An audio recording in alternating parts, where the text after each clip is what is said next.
Hey, everybody, welcome to the Nathan Jacobs Podcast. Today on the podcast, we're doing something a little unusual. So, a number of episodes back, I offered commentary on Tucker Carlson's interview of Russian philosopher Alexander Dugin. Now, I suspect that a number of folks skipped over that episode for a couple of reasons. Perhaps because it was 3 hours long, but also perhaps they have no interest in Tucker Carlson or Dugin. Now, the reason I think that's unfortunate is that even though that interview was a catalyst for my thoughts, those thoughts actually serve as an excellent complement to the inaugural episode of the Nathan Jacobs Podcast on the most important question. In other words, in commenting on Dugin, I ended up commenting quite a bit on the philosophy of nominalism, the interest in the individual, and how that evolves into a lot of the philosophies that we see around us today. And so, in the interest of increasing exposure to those thoughts, what I'm offering you today is a re-edit of that episode. I've excised from it all the material related to Tucker and to Dugin and really just tried to capture my own thoughts on the philosophical changes that lead us to where we're at today. In many ways, it's an excellent supplement to episode 1, The Most Important Question. So that's coming at you today on the Nathan Jacobs Podcast.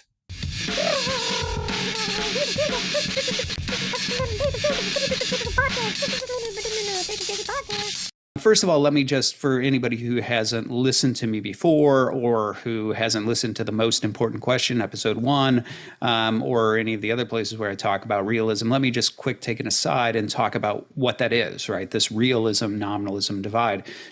So the realism-nominalism divide is based on an observation about how the mind works, right? And this is what I've actually suggested in episode 1. Again, I recommend you go and listen to that. I suggest that there's a certain sense in which the whole of the history of philosophy, right, the whole of the history of ideas is really just sort of two different roads exploring different answers to one question, right? And that question is the question of realism. So what is that question? It's based on the observation that you and I and every other rational human being, we look out into the world and we see certain organizational structures. Specifically, we think in terms of groups, right? We recognize that there are genera, animal, right? We recognize that there are species, human. We recognize common properties, bipedal, things like that. Math, logic, all basic reasoning is actually based on this, right?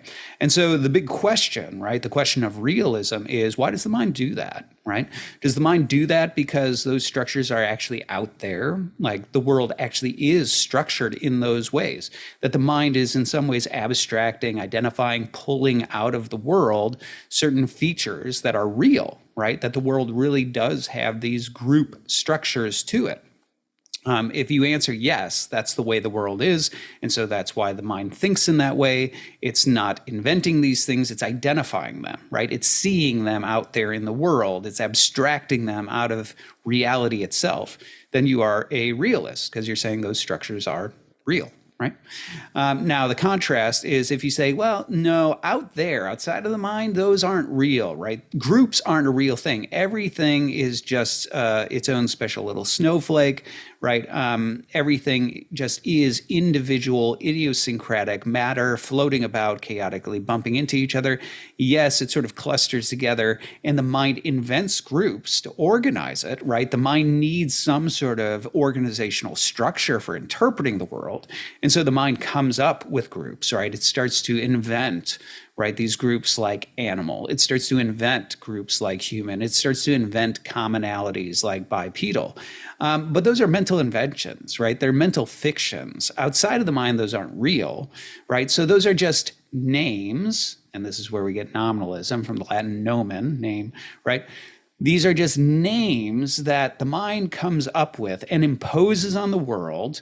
But, out there in the world, that's not, those aren't real, right? They're mental fictions.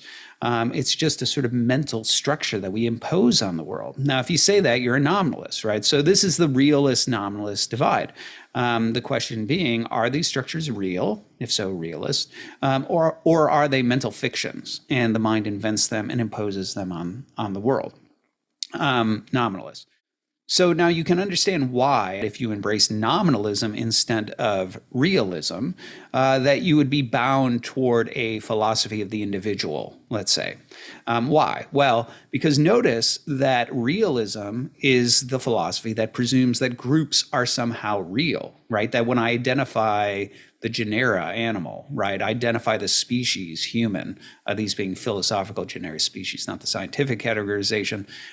If I identify those groups as such, the common property bipedal, as a realist, I'd be suggesting those are actual properties, right? Those are actual natures. Those are actual forms. Those are actual something that you and I participate in. So when I say that you're human and I'm human, I don't say that there's just sort of a vague mental commonality. And so I associate you and me. As a realist, I'd be saying that you and I actually are participating in something common.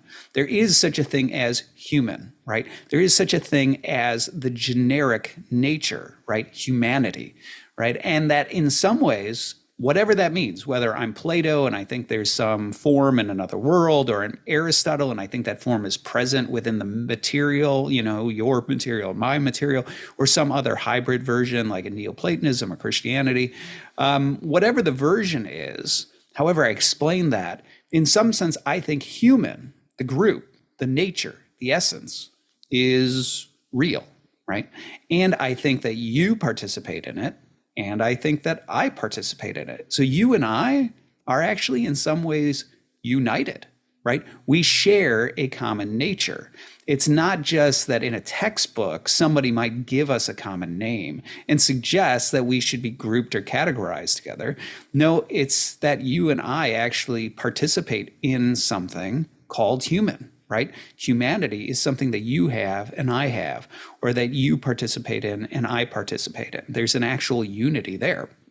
But in nominalism, keep in mind, that's not true, right? In nominalism, human is just a name, right? Human is that the mind looks at your sort of lump of matter and my lump of matter, and it needs to organize it. And so it sees things that it's like, oh, I could sort of, I could identify certain commonalities, right? A certain resemblance here. And so for that reason, I'm going to come up with the name human, and I'm going to group you two together mentally. But there is no real unity between you and me. It's all just mental association. So inevitably, nominalism is bound, because its first premise in rejecting these groups, genera, species, common properties, things like that, it's actually bound to suggest that groups are not real. And so in terms of what is most real, nominalism is driven to a philosophy of the individual. Now, there's another aspect of this, which is, so that's the sort of ontological aspect of this. There's also an epistemological aspect of this. So in modernity, right, in modern philosophy, which is the time when nominalism really started to take hold. Again, if you look back on that prior episode, I walked through the history of ideas, and I talk about the fact that nominalism, you have the sort of proto-nominalism of ancient pre-Socratic philosophy with people like the atomists, but that sort of dies off. And then what happens is nominalism, after realism has won the day, it's won over the Greeks, it's won over the Jews, it's won over the Christians, right? And it's really the philosophy, of the world, right? It's the dominant philosophy. It's in late medieval scholasticism and people like William of Ockham where you start to have nominalism sort of resuscitated, right? And it's resuscitated for initially pietistic reasons that I talk about in that, really sort of largely trying to make sure that we don't suggest there are any limitations to divine omnipotence, right? Something that the realists actually talk about, right? They talk about the fact that God can't make square circles because contradictions are inherent in the fabric of the universe, right? And so contradictions are real things. And in the fabric of the universe, these sorts of structures originate in God, and therefore, like God, not even God can do, contradictory things like create a square circle. And nominalists didn't like that, right? So pietistically, they wanted to say, no, of course, like God can do anything, right? And I'm not going to get sidetracked on how the realists would respond. They don't think square circles are actually things, but that's another aside. And again, you could listen to that episode where I actually walk through that. The point is that the nominalists end up trying to sort of unshackle God by, suggesting that these structures, right? These are just mental structures, right? Contradictions, logic, that sort of stuff. It's just mental structures. It's not there. It's not relevant to God, and so God's sort of above all of that. But in modernity, right, nominalism sort of gets wrapped up with a form of empiricism, right? And this is where you see like people like, John Locke in his essays on New Understanding. He opens with an attack on the innate ideas because he's trying to attack Platonism and realism and things like that. So the empiricism that emerges out of, modern philosophy is the manifestation of nominalism. It's the attempt to try that new road and say, well, let's abandon the realist metaphysicians, dreams about the nature of the world, and let's try this road of nominalism again via this empiricism. Now, the reason this gets us to the epistemological side of this, right? So epistemology, in case you don't know that term, right? How do you know that you know that you know, right? It's sort of the study of knowledge. And so in terms of epistemology, during modernity, there is this sort of turning inward. And I have an episode on why I am a realist, and I'll talk about this more there. But here's the sort of truncated version of it. In modernity, not only does empiricism start to take hold, right, as the dominant philosophy, and with that, a form of nominalism, but also what takes hold with that is skepticism. So the irony is that in this attempt to grab hold of the most real stuff we can see and touch and grab and taste and, and that's the most real stuff. And we get rid of these sort of fanciful metaphysical ideas. And so we'll have a sure knowledge of things that are concretely real. The irony is that entire project ends up giving way to a form of skepticism. Now, why is that? The reason is quite simply this. Skepticism is predicated on a divide between the mind and the world, right? So in John Locke's epistemology, what you begin to see is that Locke has a certain understanding of human perception, where the idea is that the mind is a blank slate, right? It's a tabula rasa. And then through the senses, stuff impresses itself on it. So if we imagine the mind like a smooth lump of clay, right? And then through the eyes or the ears, what happens is there is causal data that comes in, and light or sound or whatever presses in, and that's like pushing your hand onto the smooth blank clay. Well, it leaves an impression, right? It leaves an imprint, and so that's kind of how Locke thinks about perception, right? That's what's going on. The mind is a blank slate. The data comes in through the senses, makes those impressions, and then, voila, that's how we have perception. Now, the challenge that started to emerge with this, though, is that there immediately arises out of this a divide between the mind and the world. What do I mean by that? Okay. In Locke's view, there is actually two objects involved in the act of perception, right? So if we're going to use I've got my little, cup of water here, jar of water, whatever this is. So if we're talking about, perception, we have the cup itself, which is outside of the mind, right? And then I look at it, and by looking at it, that presses in, right, on the mind, and it leaves this impression. Now what I have in the mind a replica. Okay, so that's what I mean by two objects. The replica in the mind is a distinct thing from the object outside of the mind that leaves that impression. And skepticism is always based on, right? It's always based on that question of saying, well, how do you know that the object outside the mind is like the thing in the mind? How do you know it's even there, right? Maybe there is no cup. Maybe you're being deceived, right? Maybe the object in the mind is the only thing that is. Or even if there is something outside there, how do you know it looks like that, right? You can't step outside of your mind and look at the two objects and verify that there's continuity there. Well, that was always the basis of skepticism that became the boogeyman, right, of modern philosophy, was this inability to step outside of and verify and confirm that there's an object and that the object bears continuity with the object in the mind. Now, why is this relevant, right? This is relevant because this was not actually a problem in realist philosophy, right? In realism, because there is a belief in common properties, right? You and I both participate in human, right? The form or the nature or the essence can take up residence over there in you. It can take up residence over here in me. So it can be in two places at once. The one thing, right, the nature can be in two places at once. Well, the reason that's relevant is because the presumption was that one of the places that forms, right, these properties can take up residence is in the mind, right? And so the presumption was that perception actually is that when I look at you, right, what happens is the mind is able to abstract, right, to pull out of the object the forms, right, the properties that are in you. So there's a sense in which the properties that you currently participate in take up residence not just in you, but in my mind when I perceive you. And so there's actually a unity between the mind and the thing being perceived. There's a unity, right? There's common properties. The properties that are in you are also in me in the act of perception. So rather than having two distinct things, yes, the object outside of me is not the object, is not the sort of act of perception. It's still outside of me as a distinct thing. But there is unity between the properties that are out there and that are in here.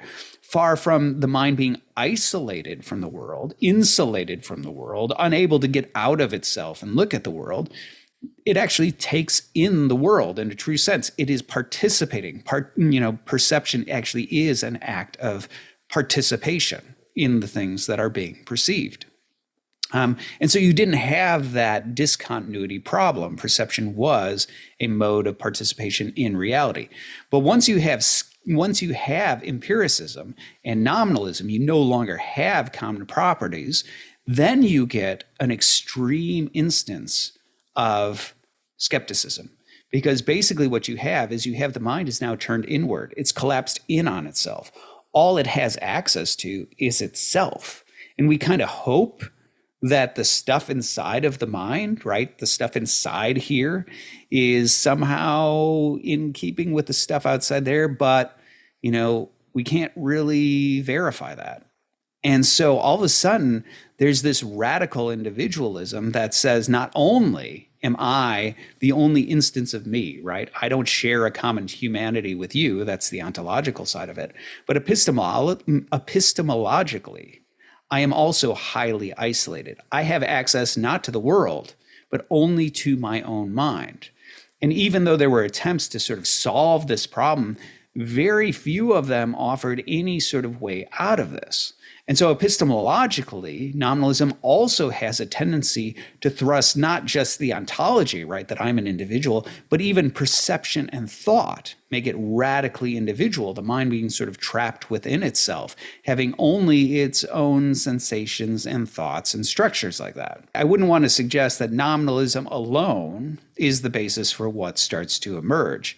Rather, I think you see a few different things that are, common factors converging in the same direction. On the one hand, yes, philosophically, the rise of nominalism is pushing empiricists and people like that toward a metaphysic of the individual, right? That's all that's real.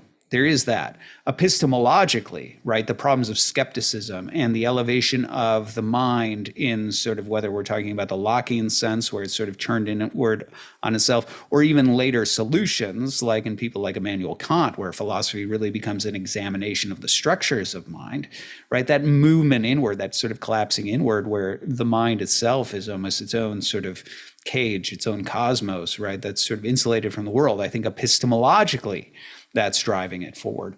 There are certain founders in Protestantism, right, in the Protestant Reformation, who had nominalist tendencies. Martin Luther is a good example of this.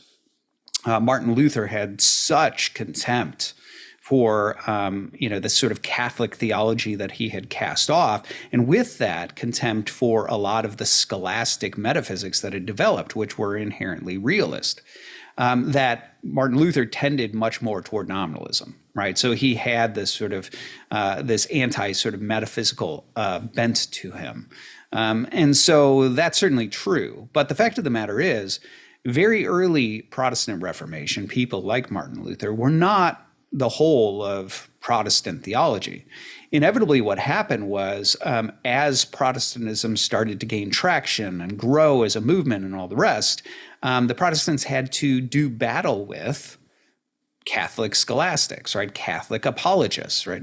And part of the issue there was because those philosophers, because those theologians, because those apologists were very skilled in philosophy and in metaphysics and things like that, the Protestants had to inevitably push in that direction to be able to stand toe to toe and, basically dispute and engage them. And so what you had is really the rise of a Protestant scholasticism, 16th century Protestant scholasticism, which was as philosophically rigorous as any of the Catholic, philosophy of the day, medieval or, post-Reformation. And incidentally, if you're curious about Protestant scholasticism of the 16th, 17th century, probably one of the best places to look is the work of Richard Muller. So I studied under Richard. He's a good friend of mine. And anyway, he's brilliant. And that's his area, right? 16th, 17th century Reformation, post-Reformation scholasticism, specifically bent in the Reformed tradition. But the fact of the matter is, when you look at those Protestant scholastics, whether you're talking about more traditional, sort of scholastics like Gespertus Lucius or somebody like that in the Reform side, or you're looking at the more overtly philosophical types like Gottfried Leibniz in the sort of Lutheran tradition, there is not only a metaphysical bent to them, but a realist metaphysical bent to them. Yes, there still emerges nominalists, right, within this conversation. But to suggest that somehow Protestantism was inherently nominalist would be unfair, historically speaking. I don't think that, Reformation, post-Reformation Protestant scholasticism was any more nominalist than Catholic scholasticism, right? There were varying views, and I would say, as in Catholicism, there were more realists than there were nominalists within that side of things. So I don't think that it's fair to say that Protestantism was inherently nominalist. That would actually be historically inaccurate, I'd suggest. However, Protestantism, in casting off tradition and the authority of the church in terms of determining doctrine, ends up pushing towards something that is inherently individualistic. So that would be fair, right? Although even here you have to nuance it a bit. Are we talking radical Reformation or are we talking magisterial Protestants, right? Because obviously magisterial Protestants, folks like the Lutherans or the Reformed, right, who still retained a catechism, who still had synods, right, who still had theologians who were weighing in and sort of working out the orthodoxies of the tradition, that still had certain confessional standards for anybody to adhere to and be part of it. They actually did ultimately sort of move toward, in their Reformation, something that still had a certain type of normative doctrine, something that still had a certain type of tradition. They had confessions, right? They had catechisms, they had synods, they had official doctrines of that denomination. And so I wouldn't want to say that all Protestantism inherently became me and my Bible, right? That's not true, historically speaking. But did the Reformation give way to a certain type of individualism in that way, where you did have more radical forms of the Reformation, where I and my Bible can cast off all tradition, all church fathers, all creeds, all councils, all confessions? Of course, yeah, you did have that emerge as a thing. Was that characteristic of all Protestantism? No. And here, of course, we could talk about the cultural factors. We could talk about the sorts of corruption that the Protestants saw happening in the Roman Catholic Church at the time that ended up driving them toward this sort of, this Reformation. We could talk about that, but I'm not talking about the social reasons for this, right? I'm more interested in the thing that's happening in terms of the realm of ideas. And here I think what we see is a couple of other factors that are coming into vogue, right? One of those is this sort of burgeoning spirit of optimism, right? There was really a high degree of optimism about the capacities of reason that start to emerge in this period. And so for that reason, you start to have this This optimism drives people toward the conclusion that somehow any two rational people who are given room and opportunity for discourse could ultimately, through the use of reason, come to some sort of common conclusion. And for this reason, it was thought that somehow unfettering reason itself, ultimately, and opening up free speech itself for free discourse, and opening up free press, right, making available these ideas and so on, that even though this might begin with certain tensions, right, opposing ideas, that ultimately this would drive forward towards some sort of, consensus, right? That over time, all rational beings would start to be persuaded of what the true philosophy is, what's true and false. And we'd begin to converge toward this sort of coalescence of ideas in truth. Now, I think what you have there is you have probably a problematic view of anthropology, right? That on the one hand, what you have is you have an overassessment of the capacities of reason. And I say this as a metaphysician, right? So I actually do believe, right, as in terms of, metaphysically speaking, I think there are things below reason. So if we were talking, for example, about Aristotle's theory of prime matter, okay, his theory of prime matter is that matter, in physics is actually sort of slowly coming to this conclusion itself. He suggests that matter, what it is pure potentiality, right? That the proper way of thinking about what matter is that is the potential to be any number of things, right? Now, the problem is when you start to explain that to people, right? I can explain it to you using certain analogies. And I do. In episode 1, I go through Aristotle's theory of form and matter. And in doing that, I use this example where I take fabric and I take a cube and I wrap the fabric around a cube and so on. And I utilize that fabric as a way of springboarding into talking about matter. I talk about its potential to be spherical, its potential to be cubical, its potential to be this or that or the other, right? But the problem is, even though that's a helpful starting place for you understanding what it means that matter is the potential to be something, that fabric has concrete properties, right? Even though it's shapeless in the sense that I can move it around, it can be pliable and things like that. It does have shape, right? It has density, it has color, right? It has these different properties. And so it's not really prime matter. And the problem is that if I sit there and I say, as I have in classes before, I explain prime matter and I'm like, now, so in order to think of it, you have to start to remove all properties, right? Eventually your mind is going to be like, well, what do I think of? Because I think in terms of properties. So if I get rid of all the properties so that all that's left is the potential to have properties, I can't think of anything, right? My mind goes blank. And the answer is, well, that's true. Your mind does think in terms of properties. So prime matter being in some ways beneath that, right? Propertyless, right? Being pure potentiality, you can logically understand it, right? We can talk through analytically how you get there. We can talk about the metaphysics of why that needs to be so, but you can't imagine it because imagination deals in properties. So there's a sense in which prime matter is beyond the grasp of reason, at least conceptually, right? Similarly, things above reason.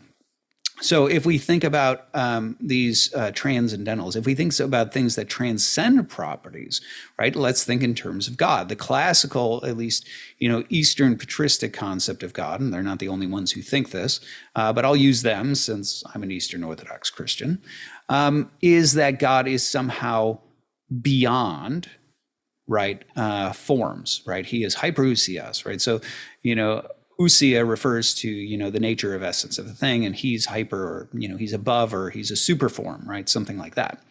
Okay, well, what does that mean, right? Well, the thing is that when we're talking about the natures or essences of things, when we're talking about forms, we're talking about definite properties, right? I talk about a square, and we can easily conceptualize it because we have a series of finite properties. 4 sides, equal length, right angles, right? No problem. Get those in mind really easily. It's right there, right? But when you're talking about God, you're talking about something that is infinite, right? So you have to negate finite properties in order to start to get to a concept of God. And the problem is, here again, you are in a process of negation. So similar to with prime matter, right? Prime matter, I have to tell you to get rid of properties. I have to pull things out. We have to go negative in our thinking. So when talking about something that's above reason, you have to do the same thing. But the difference is here, prime matter is, beneath reason, beyond its grasp, because it's so empty. Right? Whereas God, by contrast, is so full, right? There's such a superabundance that there's no way of conceptually wrapping your mind around him. And quite literally, like that actually is one of the things said of God in ancient literature. The Eastern Fathers talk about him being, aparagraptos. Paragraptos being like that you can circumscribe it, right? You can draw a line around it, but God is aparagraptos, which means that you can't draw a line around him.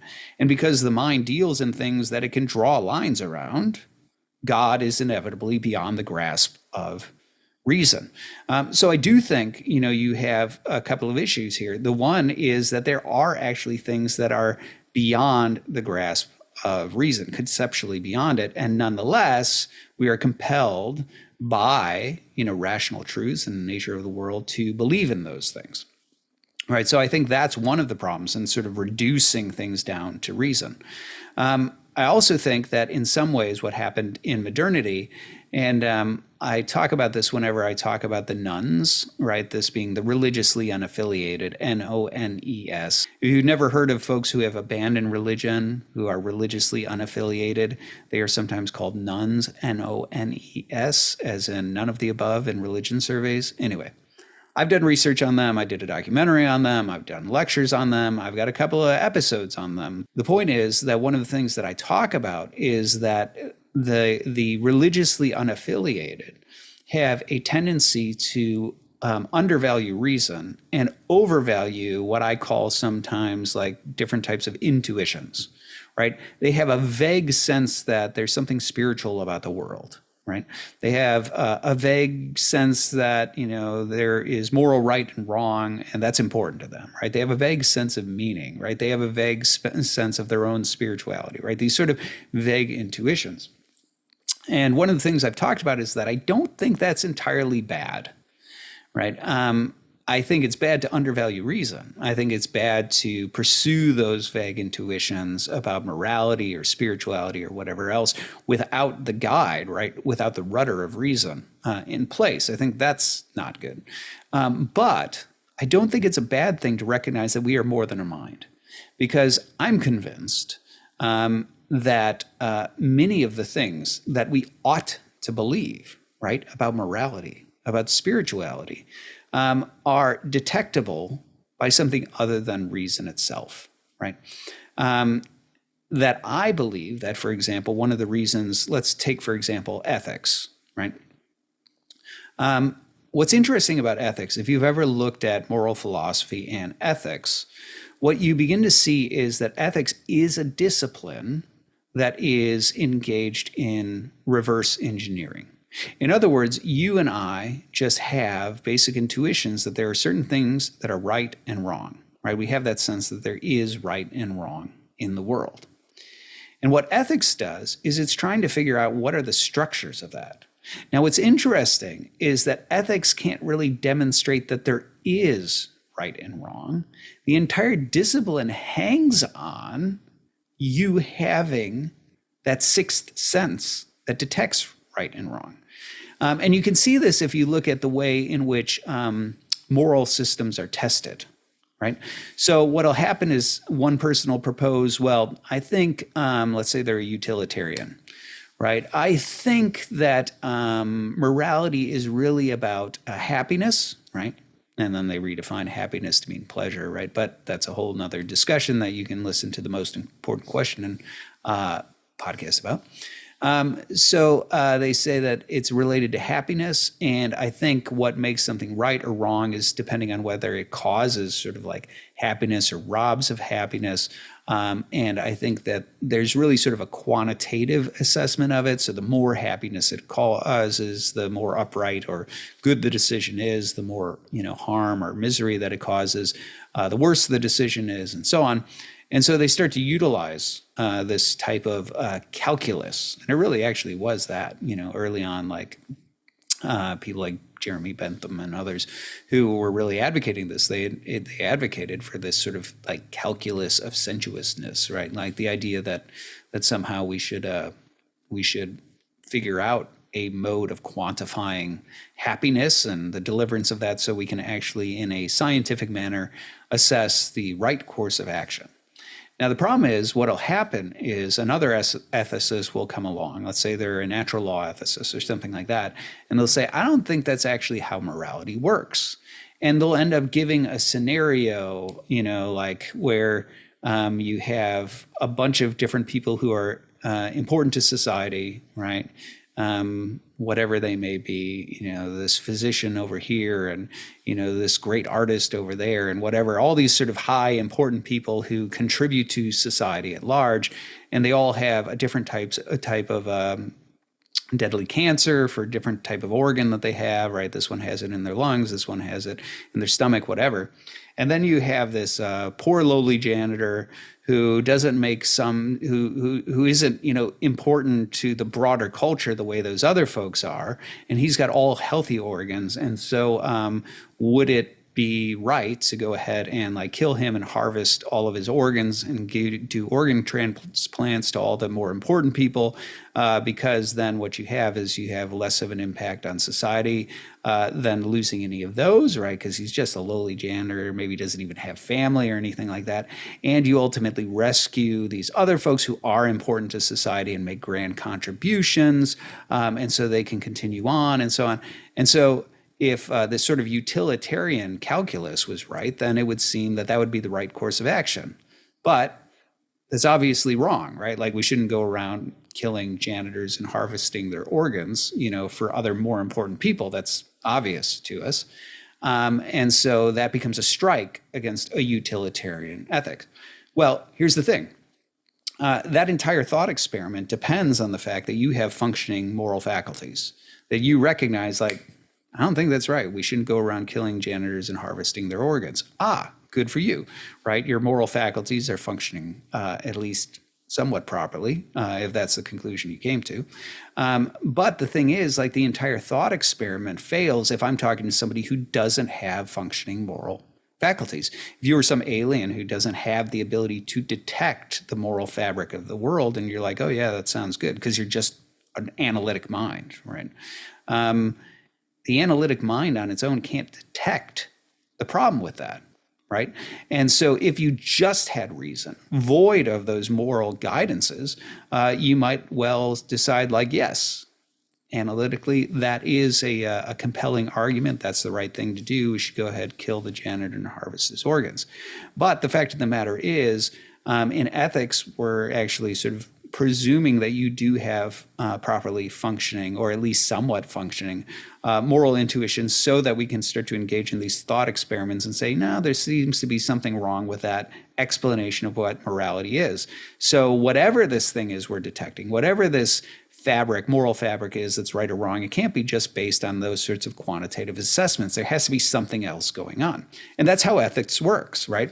Ethics is reverse engineering. It presumes you can detect this thing, and the entire enterprise is trying to reverse engineer it based on these types of hypotheticals in order to decide, like, what is it, right? Does it have something to do with the order of nature, natural law? Does it have something to do with the cultivation of virtue ethics, right? Does it have something to do with the forms, right? And so here it's sort of a realist, impulse. Does it have to do with God's commands, right? Like, what is it, right? That's the nature of that enterprise. And I think ethics is not the only place where that's the case. I think in terms of a lot of our spiritual intuitions, I don't want to get sidetracked with this, but C.S. Lewis in The Problem of Pain, when going through his sort of genealogy of morality and talking about like how is it that religion first emerged, one of the first things that he talks about is the numinous. And here he's drawing on the work of Rudolf Otto, who was responding to Immanuel Kant. And the idea is that the numinous, right, Kant had talked about the nature of human experience, and he offered this assessment of the ways in which reason works, the ways in which the rational mind works. And this was an example of one of these sort of modernist, the mind turning in on itself that I mentioned earlier. And for that reason, Kant was left with this actual problem of an inability to experience God, right? That the structures of mind didn't open up an avenue by which one could have direct experience of God. And Kant has his own ways of trying to solve that problem related to moral arguments and things like that. But Rudolf Otto pointed out, what are you talking about, Kant? People experience God all the time. There's this experience called the holy, right? Like every people of every time knows what it's like to encounter this. And he talks about this feature of human experience called the numinous, right? And Lewis, when talking about this, tries to help people think about it where he suggests, right, it's a certain type of fear that is excited, right, by the encounter of something that's on the other side of the veil, right? And here he gives the example of, like, if I told you that there's a tiger in the next room and you believed it, you might experience fear.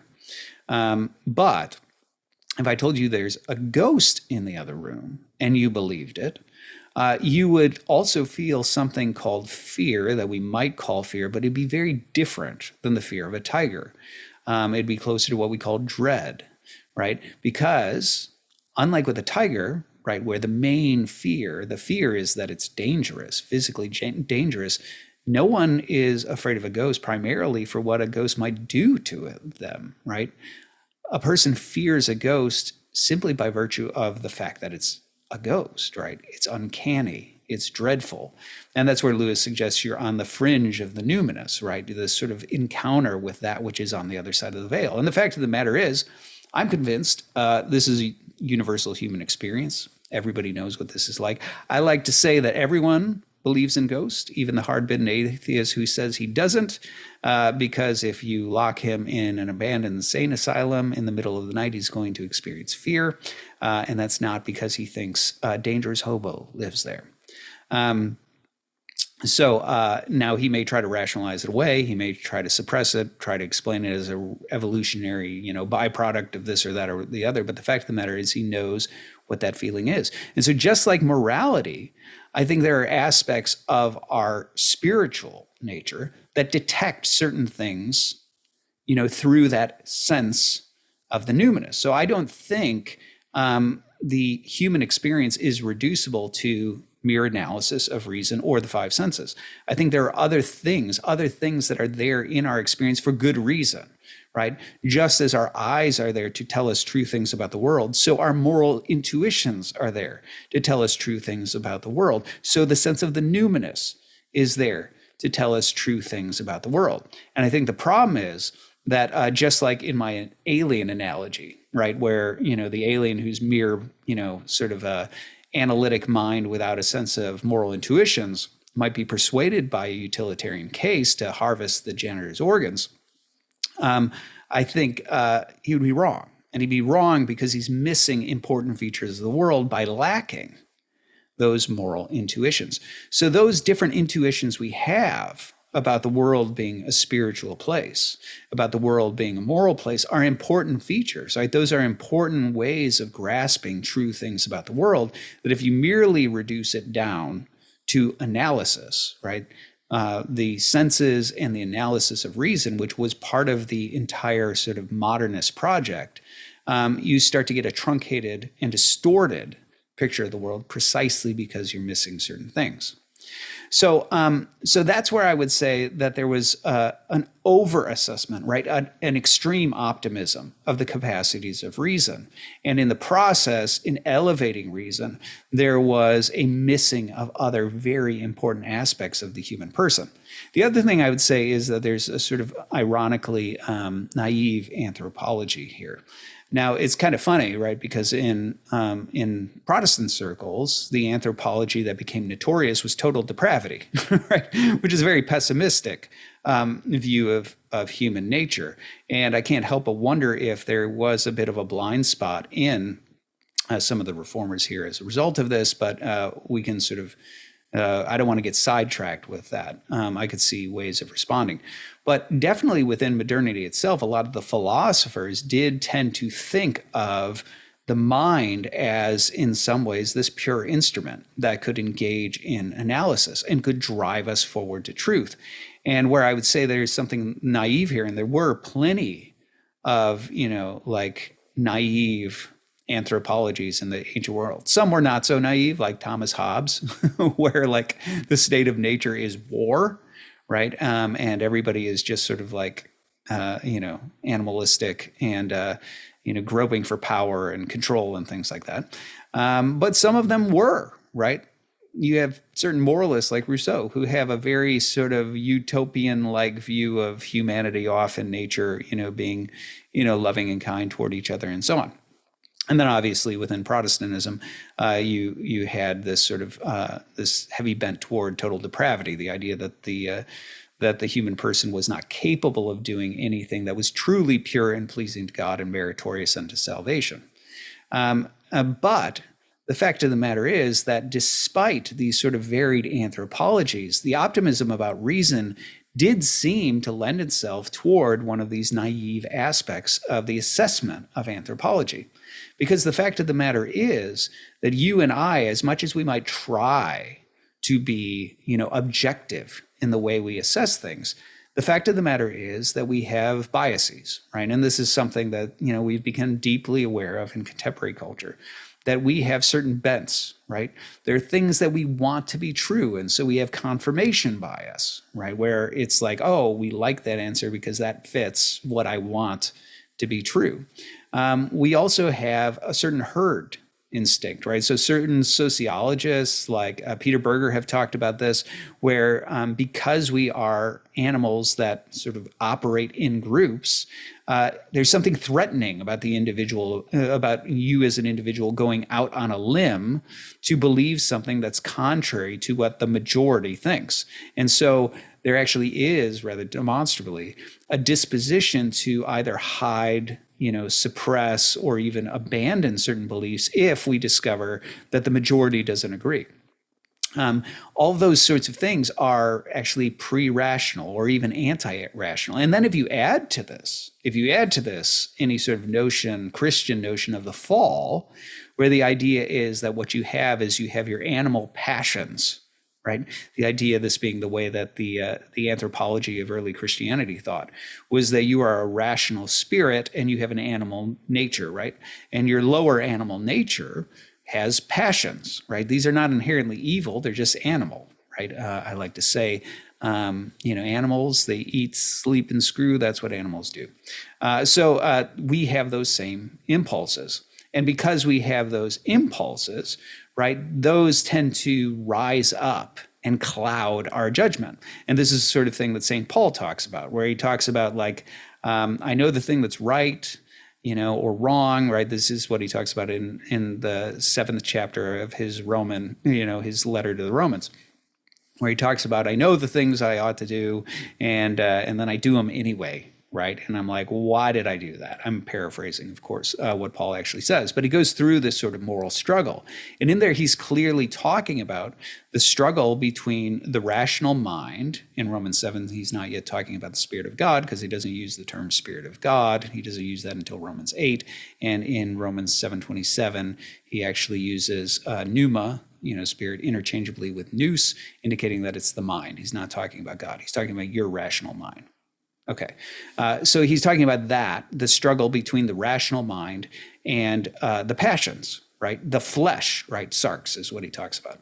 And so this is where, Paul, James, right? The New Testament is very emphatic about the idea that the passions are the root of sin, right? Peter talks about the same thing.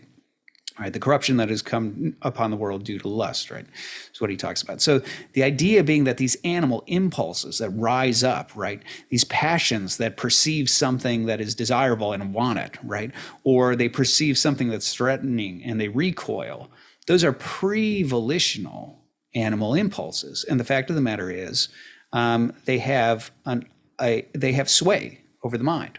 Right. And that's why we find it hard sometimes to do the right thing. It's also why we find ourselves compromising, doing the wrong thing, right? Things like that. And so that underlying anthropology, that very Christian anthropology says like, look, in addition to whatever might be happening contextually and group-wise, you also as an individual are in a state where your animal nature, your animal passions have an unnatural pull and sway over your mind. Right, over your will as a result.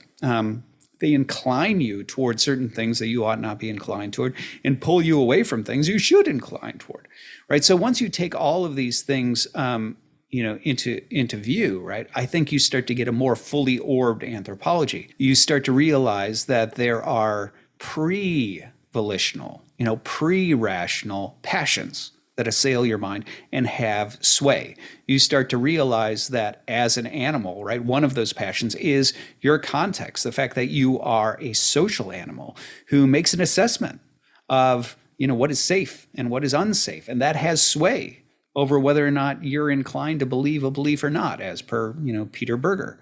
You have other aspects of your senses and your understanding of the world that go beyond just reason, right? Moral intuitions, spiritual intuitions, things like that. And so I think what happens is there was a faulty anthropology taking hold during modernity. And in that Reformation and post-Reformation era, I think that there were a number of things going wrong in terms of the underlying anthropology. But I wouldn't say that it's reducible to just nominalism. I mean, unfortunately, I really like blaming nominalism for things, so don't get me wrong about that. Yes, nominalism was part of that problem, but it wasn't the only problem. I think the modernist spirit itself ended up elevating the individual and elevating reason in ways that was inappropriate, right? In ways that's tended to, elevate and, sort of make supreme the individual, right? That I am the rational one who shall assess all that is reasonable and true, right? And then similarly, I think you get something rather similar within the Protestant Reformation, where clearly there's the casting off of tradition and of the visible church in order for the individual or set of individuals to assess the scriptures anew, to assess history anew, to assess doctrine anew. And we shall judge, the tradition that's been handed down. We shall judge the church that handed it to us, and so on. So then there's also this like anthropological optimism that emerges, right? Like during modernity, there's a certain optimism regarding human nature. Now, this is kind of ironic because probably one of the religious anthropologies that's well known is the fact that in Protestant circles, especially Reformed circles, there's a doctrine of total depravity, right? Which is often viewed with skepticism because of how pessimistic it is about anthropology. And so, how would these two things fit together? Well, I think you do in that sort of theological sense, you end up getting a certain tension, right? That total depravity ends up being something that's critical theologically for saying I can't do anything to earn merits before God and win my salvation. It also ends up providing some level of justification for skepticism regarding human institutions. So I can't trust the church fathers. I can't trust the councils. I can't trust human institutions like the Roman Catholic Church, which are going to tell me, offer synods and councils and whatever else and give me certain doctrines that are unreliable because they're corruptible, and they're corruptible from any number of sort of passions and sins and will to power and whatever else. And so it ends up sort of fueling that sort of, that Reformation narrative. Now, the question is whether or not there's an odd tension there, right? Because if you were really going to be that cynical about anthropology, then you should be equally cynical about your own ability to objectively, utilize reason and assess things like the Bible and come to, firm doctrine. So if it's going to fuel skepticism, the skepticism should go all the way down even to the individual. But that's kind of the irony there, right? Is that there is a certain amount of skepticism regarding human nature, which ends up justifying in many ways the skepticism about tradition and history and institutions. And yet there's still a certain level of trust in the individual to go ahead and rightly interpret, the Bible.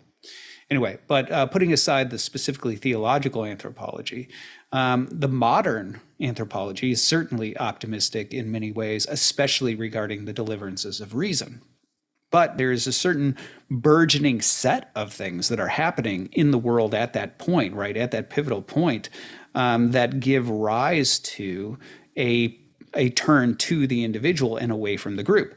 Clearly, nominalism as something that was emerging as a new sort of road to be tried and championed, there was an ontological turn away from the group to the individual. You're bound to a metaphysic of the individual. Epistemologically, the ramifications of that and of empiricism ended up turning the mind inward, right, to the individual mind.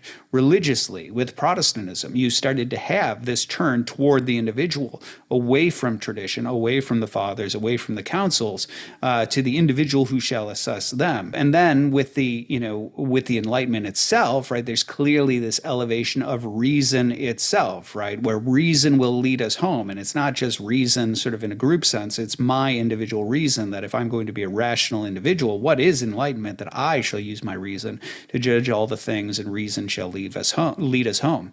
And then with that, you also have the issue that you have a faulty anthropology that sits beneath that, like I said. So as I already pointed out, right, I diagnosed the way in which nominalism versus realism is already sort of a divide over whether or not groups, common properties, things like that are in some ways real. And so once nominalism wins out, you inevitably are bound to a metaphysic of the individual. Everything out there, even if the mind creates groups, and here, out there, all you have is sort of idiosyncratic individual instances of, materiality or something like that.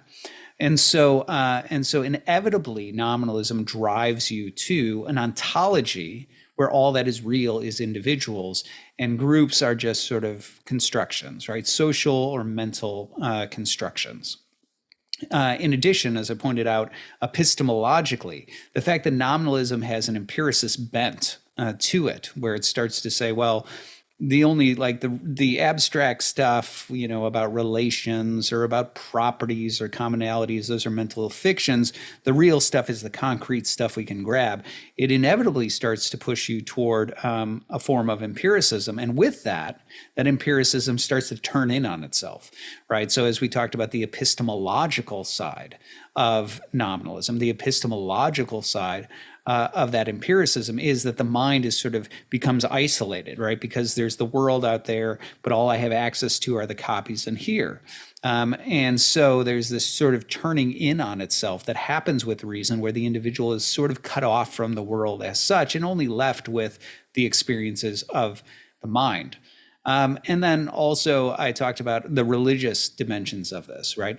And the anthropological dimensions of this, right? The religious dimensions being some of the Reformation dimensions to it, where we're moving away from tradition and councils and some sort of visible church toward, the religion of the individual, where the individual can go ahead and assess for himself what the Bible teaches and sort of build the denomination that he sees fit. And at the end of the day, the collective is this invisible, sort of church that, I'm saved, you're saved, so we're all sort of part of that. But visibly speaking, right, in terms of the visible church, these are just sort of like ad hoc social collections of denominations of people who are of like mind in terms of how they read the Bible. And ultimately, I'm in control, right? I am in control of, sort of steering the ship of doctrine, because I assess the doctrine. And then in my assessment of the Bible and the doctrine I come to, then I judge, the other denominations that are out there and decide which one I think is most right and that I'm willing to be part of, right? So that's this other reorientation that's happening toward the individual. And obviously modernity in general, right? The Enlightenment in general was an orientation to reason should really drive the ship and rule the day. And what it means to be enlightened is that every man sort of determines his own creed and assesses reality based on the use of his own reason, right? And then with that, even optimism, right? This philosophy of optimism that was really sort of a mark of modernity was all driving toward, even though it sounds probably collective, right? It sounds like we as a society, we as a culture, we as humanity, right, are driving towards some sort of progress that will culminate in a utopia at some point. That was ultimately still always driven by individual, right, the individual. So what you'll see in certain things like the optimism of Immanuel Kant, where he talks about the sort of progress of religion over time. And he talks about, like, in religion within the boundaries of mere reason, in books 3 and 4 of that text, where he starts to talk about how you go about, sort of pushing that progress forward and building a truly rational religion. So much of it is predicated on things that any person with the mere use of reason could discern for themselves, right? So the idea is that it's not that the individual is deferring to something outside of themselves, to God and divine revelation, or to an authority outside themselves who, is a visible church, right, that is telling them true doctrine or something like that. Rather, what it is it's doctrines that it's important. The real litmus test for these doctrines is that I, through the mere use of my own reason, can be persuaded are rational. And that really was sort of the root of optimism. Maybe as science takes hold, we can start to come to firm conclusions that we can all sort of concretely see through the empirical sciences. Maybe if we come up with a certain calculus of morality, right, through this sort of scientific approach to morality, we can all be persuaded and know what is right and wrong objectively because we've got the data to show us what right and wrong is. And so, like, at the end of the day, even though it had this sort of vision, progress had this vision in modernity of some sort of convergence, right, of people, the convergence was always the individual being persuaded of their own accord through the use of, their own reason towards some sort of end, right? And so it really was an individuals coming together toward that sort of, in that drive toward progress. And so when I look at like what's driving this conversation forward, I don't look at liberalism per se, right? I would look at nominalism. I would look at empiricism. I would look at, Protestantism, right? I'd look at those sorts of things, the anthropology of the day.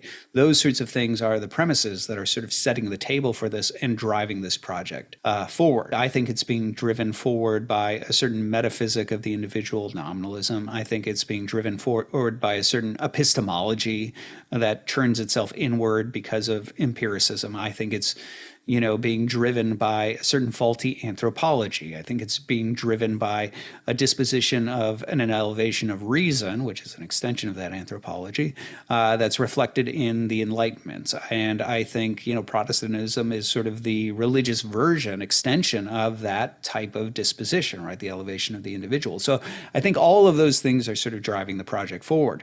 If you go back and you watch the inaugural episode of the Nathan Jacobs podcast, where I talk about the most important question, what I do in there, as I've already referenced, I walk through the history of ideas and I show how you can view this entire history through this lens of, the history of realism on the one hand and the history of nominalism on the other.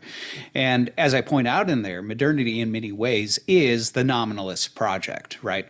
That's not to say that everybody in modernity is a nominalist, but a lot of the driving force of the modern discussion is this return, this resuscitation, this revisitation of nominalism, an attempt to try this new road and to make it work.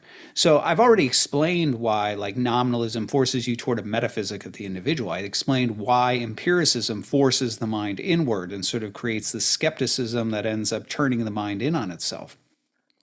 But the thing is, all of that is what sets the table for how the history of ideas unfold into things like Marxism, right? Into things like communism and fascism.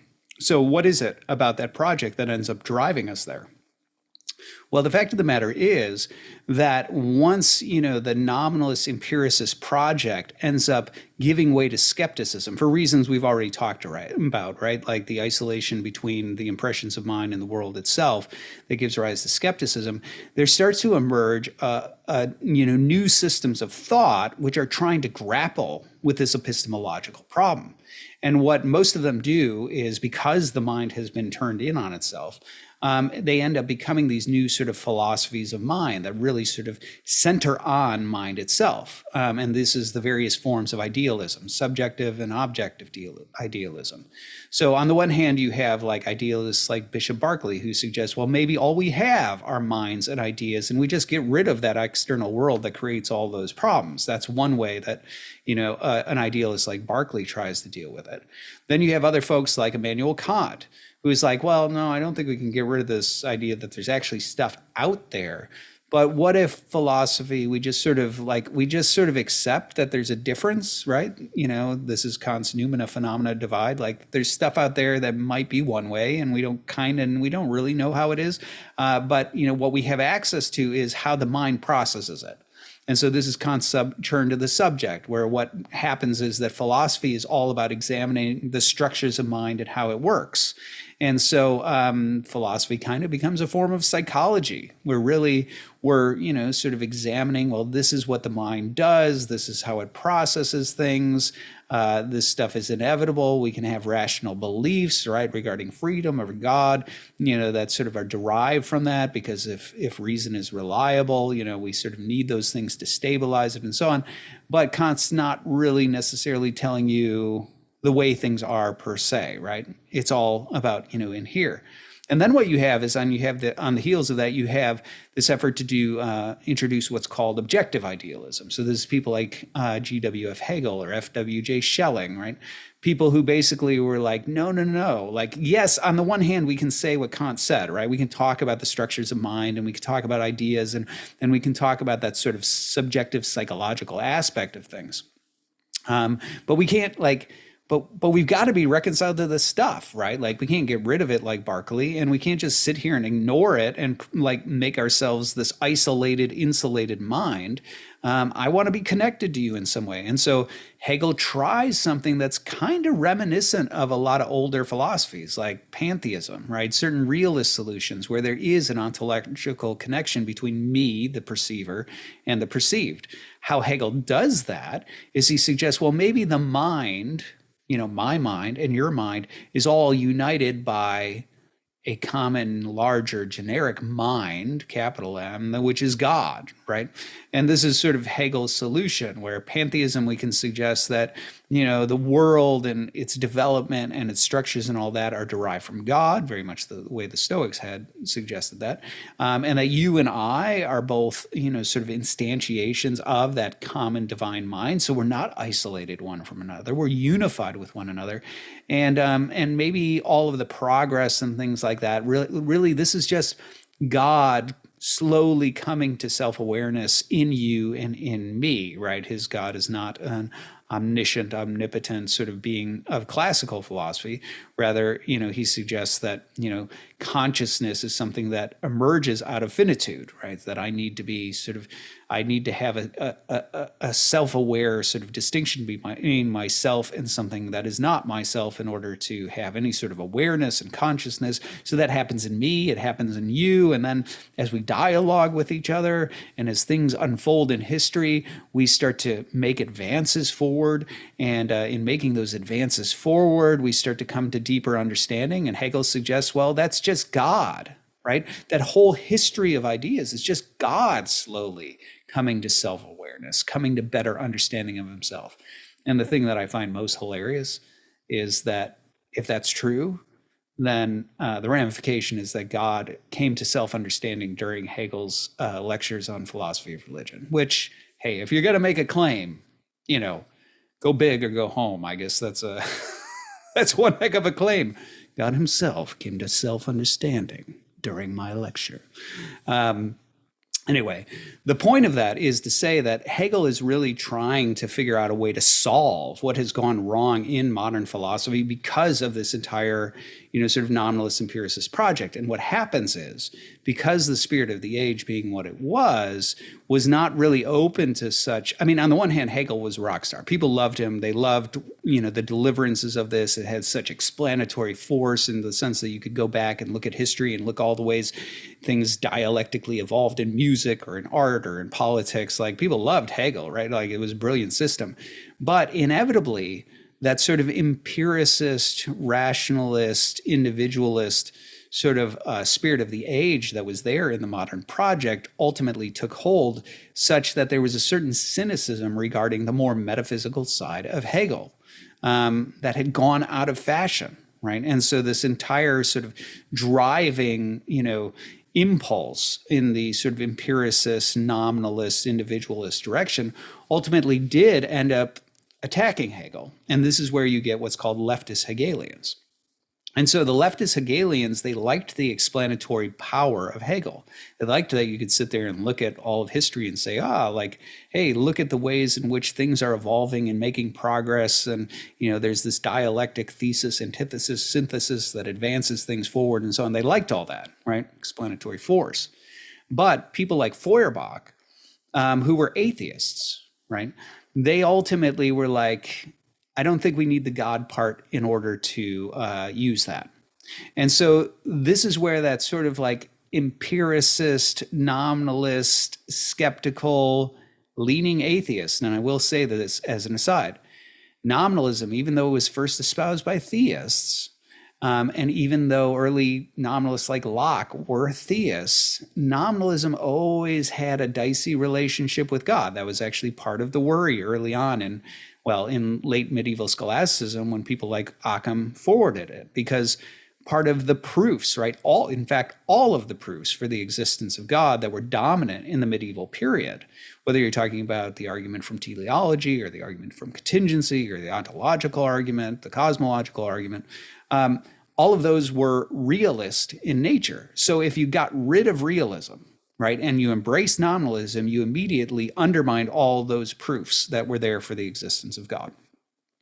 And so inevitably, what was interesting is you still had arguments being offered in modernity for the existence of God, but this is where you get the rise of evidentialism, right? So the sort of evidentialist impulse of people like John Locke and things like that is that sort of thing where you're like, well, let's look at the historical evidence for suggesting that Jesus rose from the dead, or let's look at the archaeological evidence that suggests that Moses really, was a guy who existed and really wrote this stuff, and that there's prophecies in here that are fulfilled, and because they're fulfilled, that proves that he heard from God, right? Like that sort of historical data, right? That sort of historical empiricist approach was what sort of replaced the classical proofs for the existence of God in a lot of modernity, precisely because of the modernist nominalist impulse. But at the same time, there always seemed to be this slow skidding toward a form of scientism and a form of materialism that ultimately had a resistance to the invisible stuff, right? There was always this resistance to metaphysical stuff. And well, guess what's metaphysical, right? God. Right. So inevitably, there was always this sort of greasing of the skids. And you actually see this in early people like Robert Boyle. He's one of the important early sort of empiricist types who's part of the scientific project. And he's deeply concerned that they're engaged in certain activities that are greasing the skids of reason toward atheism, right? Toward a purely materialist, individual, mechanical, clockwork world that, at best was wound up by God, but at worst doesn't even need God. There was a worry that that was sort of the trajectory. And he was right to worry that way, right? That empiricism and nominalism have that sort of natural, they have that natural momentum in that direction. And so to no surprise, when somebody like Hegel comes along and he offers something that is eerily reminiscent of older metaphysical, ways of thinking about God, even if it's highly innovative in the way it treats divine attributes and whatever else, it's no wonder that at some point there is that same spirit of the age, right? That same nominalist empiricist spirit that has an atheist impulse is like, well, what if we just grabbed the sort of like interpretive framework of history, but got rid of the God part? And that really is what happens, right? So somebody like Feuerbach ultimately is like, I like this, the dialectic, it's interesting, it explains a lot of stuff, a lot of explanatory force. I like the vision of history, but let's be honest. Right?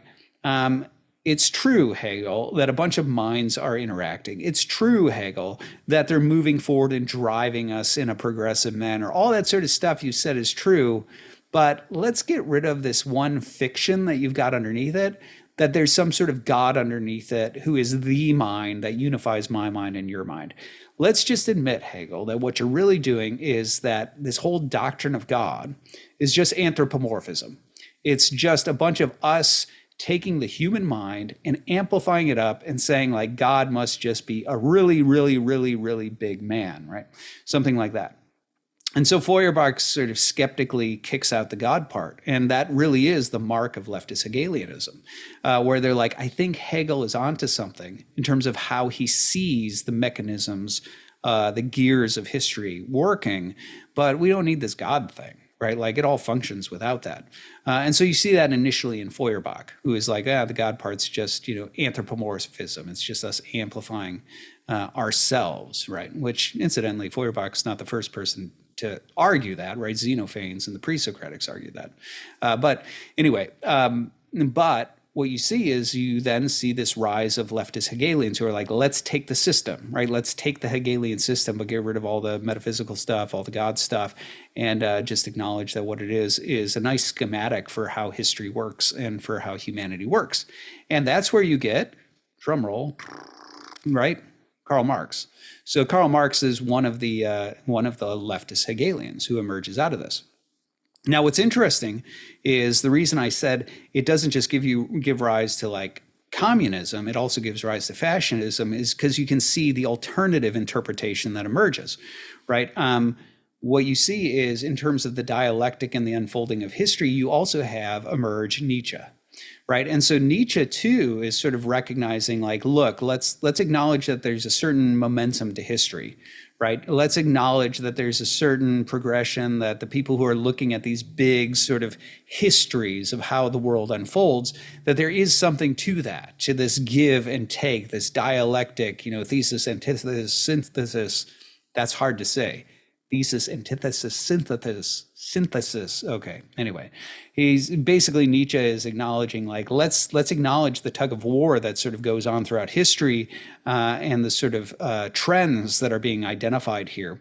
But let's acknowledge what this really is. This is not progress, right? Like this is not progress in the sense of us becoming better, us becoming wiser. Let's acknowledge what this really is, which is a struggle for power. And this is where Nietzsche suggests that really what sits beneath all of it, right? Everything that's being driven forward in history is just a struggle for power. And incidentally, this is where, Nietzsche has a bit of a problem, because on the one hand, it's easy enough to say, well, of course, right, rich and poor struggle for power, certain economic systems struggle for power, revolution, struggle for power, war, yes, struggle for power, enslavement, liberation, right, struggle for power makes sense, right? But part of the problem Nietzsche has in sort of reinterpreting history in this way is he has to explain altruism.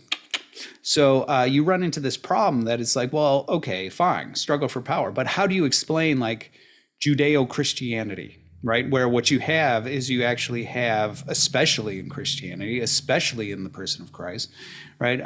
You have this religion that's telling you to turn the other cheek, to love your enemies, right?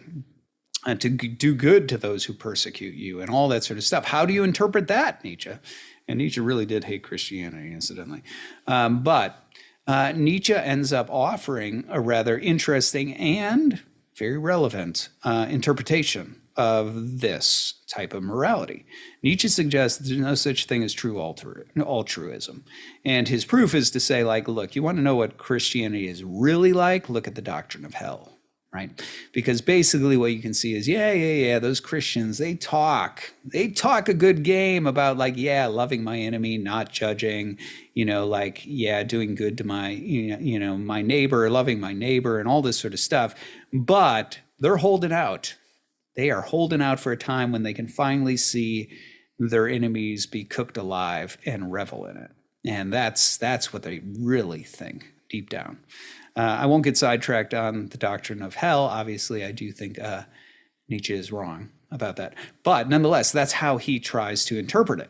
So now the question is, though, still, even if that's the case, right? Even if there's sort of like underneath, there's still that will to power, even in altruism, how do you interpret, like, what's the purpose of these systems? Like, how would altruistic systems emerge in the first place? And Nietzsche's explanation is actually slave morality. That's what he calls it. And this is because he's hearkening specifically to Jewish morality, right? So he's talking about the Jews and Old Testament morality and recognizing the fact that in the Old Testament, the Jews were enslaved, right? The story of Exodus, like that's a mark of their history. And they keep on getting, sort of conquered along the way as well. And so what Nietzsche suggests is he suggests that this is a subversive will to power, right? That's what he means by slave morality. So the point is, like, if you and I are about to get into some sort of physical contest, and I know that you're stronger than me and can overpower me, it would be foolish for me to take a head-on attack and say, like, I'm going to try anyway, even though I know I can't win. He suggests that the smarter, more subversive move would be if a person somehow shames you for being strong. So if I start to build a narrative that says, look, God is the one who is really in charge, and God is the one who looks down on the oppressed and the lowly, and he cares about them and he loves them, right? And for that reason, those wicked, strong, enslavers or conquerors or oppressors, they are the ones that God is very displeased with, right? These are the wicked, right? And one day God's going to reckon, there's going to be a reckoning there with them. What you start to do is you start to introduce a framework by which the strong start to feel ashamed for being strong. And if you can get me to feel ashamed for being strong, maybe what happens is rather than you overpowering me, I end up setting down my weapons. I'm like, oh, I'm sorry. Like, I'm really, really sorry for being strong and for being oppressive. And like, here, like, let me let down my sword. Let me, let you out of those chains, that sort of thing. And so that's what Nietzsche suggests is really going on, is that there's still a will to power in altruistic moralities, but beneath those altruistic moralities, there's an undercurrent of subversive will to power. Now, why did I say that's relevant? Well, because on the one hand, what you see in Nietzsche is you see the roots of fascism, right? In Nietzsche, you see you shouldn't apologize for being strong. You should pay attention to those tactics. Don't be ashamed for being strong. Being strong is a good thing. It's the supreme good as far as Nietzsche is concerned. And so don't be ashamed of it. Instead, just flaunt it and crush the skulls of the weak. And so obviously that's where you get the sort of roots of, things like Nazism. And the relationship between Nietzsche and Nazism is complex and twisty and turny. But the point is, in terms of communism and fascism, I think their actual roots is just sort of that ongoing struggle with what are the ramifications of this nominalist, empiricist, elevated individual sort of project that was talked about. Now, in terms of the subversive morality, what's interesting is I think that's actually still the roots of wokeism. So what's interesting is if you have paid attention to, the sort of intersectional politics and, the woke philosophy that's emerged, it's inherently Nietzschean, right? It really is something that says we are the oppressed, and the more oppressed, the more sort of sacred a people we are. And you who are not part of this sort of oppressed class, you have privilege, and you should be embarrassed and ashamed of having that privilege. And the way you make restitution is to, relinquish your power and give it over to me, right? That's what wokeism is. And that's exactly what Nietzsche calls, right, the subversive slave morality, a subversive will to power. So it's interesting, right? Even that form of, if we were going to, identify the sorts of politics that emerge out of this, it's not just, communism. It's not just fascism. It's even wokeism, right? It has its roots there. I want to talk about probably about four things springboarding off of that. Let me just talk about this notion of freedom and the freedom of the individual. If you look at the earlier forms of political philosophy, for example, and even the philosophical literature and its emphasis on liberty, liberty was not an end in itself. It still had a very sort of classical sensibility about that. And you actually see this quite a bit in early modern philosophy. So people like John Locke, on the one hand, he's embracing this highly innovative, right, empiricist nominalist type thing, and yet he's trying to hold on to Christianity. And you get that a lot. My book, The Persistence of the Sacred in Modern Thought, I'm the editor of that, and I pull together all these different modern scholars, John Cunningham on Descartes, and Chris Firestone on Immanuel Kant, and so on and so forth, to talk about the fact that these guys, they might, these modern philosophers, they might be heretical by historical standards, they might be highly innovative, but they're not anti-religious, right? They actually do think religion plays a certain role. Many of them still identify as Christians, even though they have weirdly heretical, heterodox sort of doctrines, whatever. And you see this with John Locke, right? Even though he's going this empiricist nominalist sort of route, he ends up advocating a form of natural law. Well, if you understand anything about natural law in the classical sense, How could you possibly advocate it if you're a nominalist? Because natural law, in short, was basically the view that suggests that everything has a nature, right? So this is the sort of realist notion that you and I are human, right? And we share a common nature.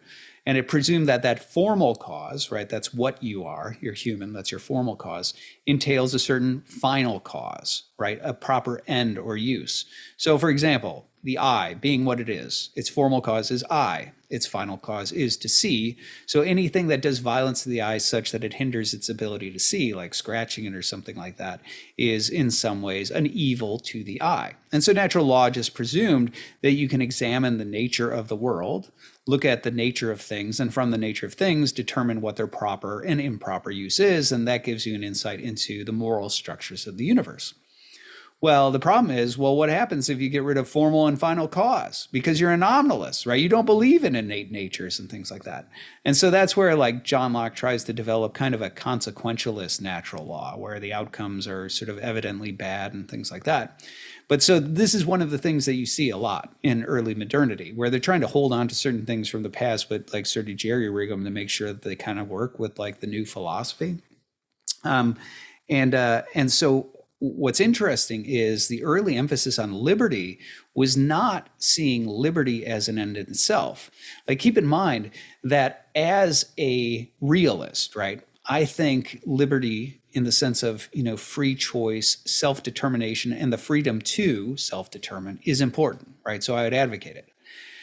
But as a realist, I'm not advocating freedom to self-determine as an end in itself. Quite the contrary. What I'm advocating it as, and this is the more classical view, is I'm advocating it as a necessary condition for certain goods. So for example, virtue, right?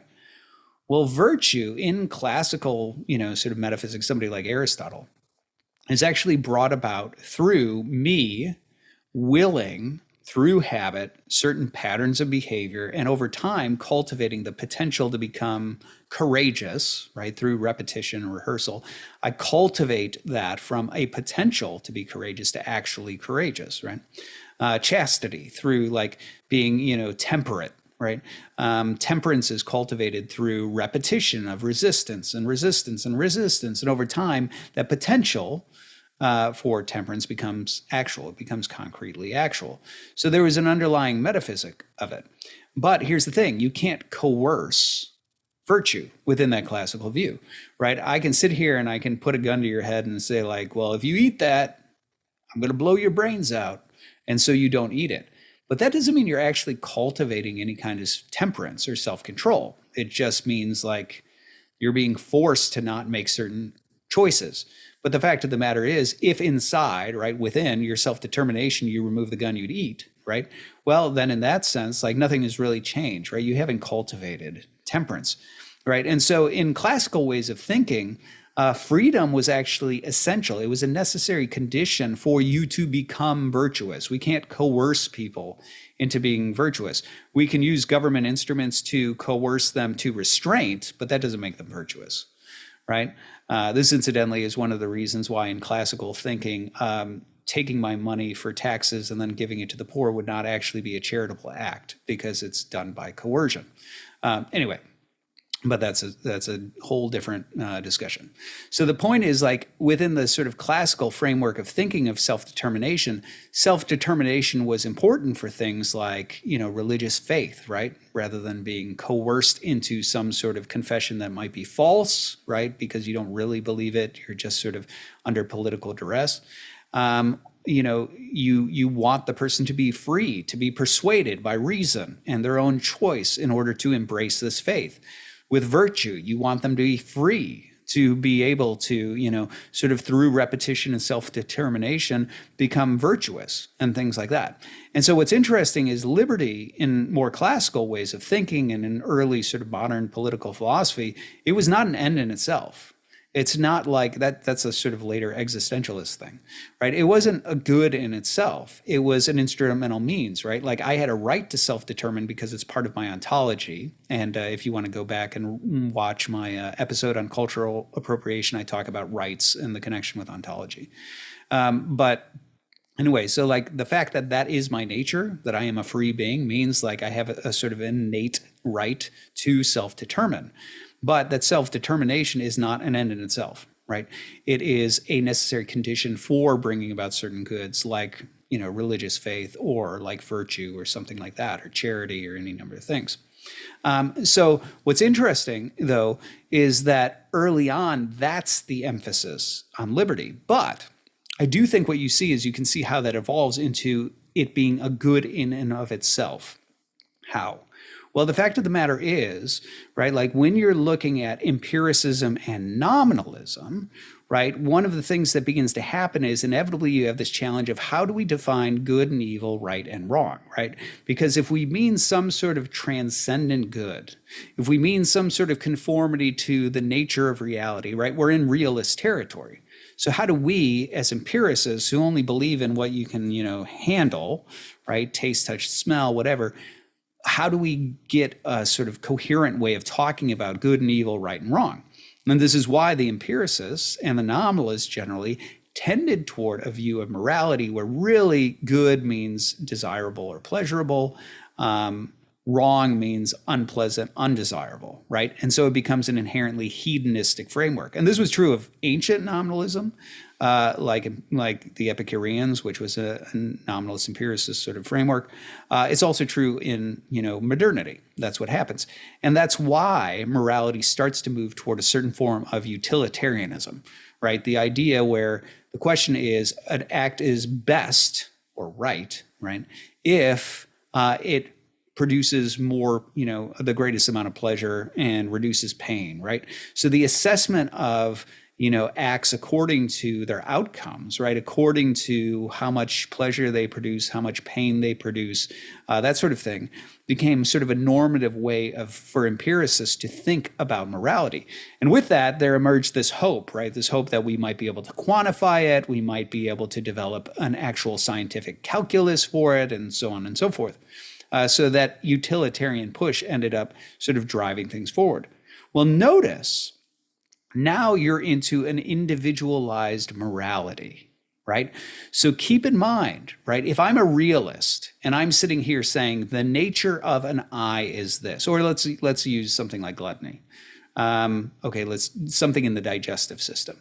Okay, so the idea being, well, what is the purpose of the digestive system? Well, the purpose of the digestive system, right, we can sort of break it down to its various component parts. We break up food here, saliva sort of breaks it down here. It's moved down into the, into your digestive system where it's broken apart, nutrients and so on and so forth.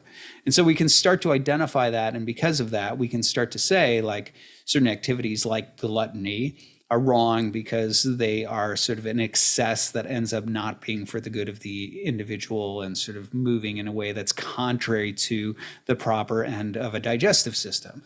We can say something like bulimia is like immoral because it ends up harvesting something, like foods for a certain pleasure, but then it's, it vomits them up in a way that's depriving the body of nutrients and so on. And so again, it's moving contrary to the digestive system.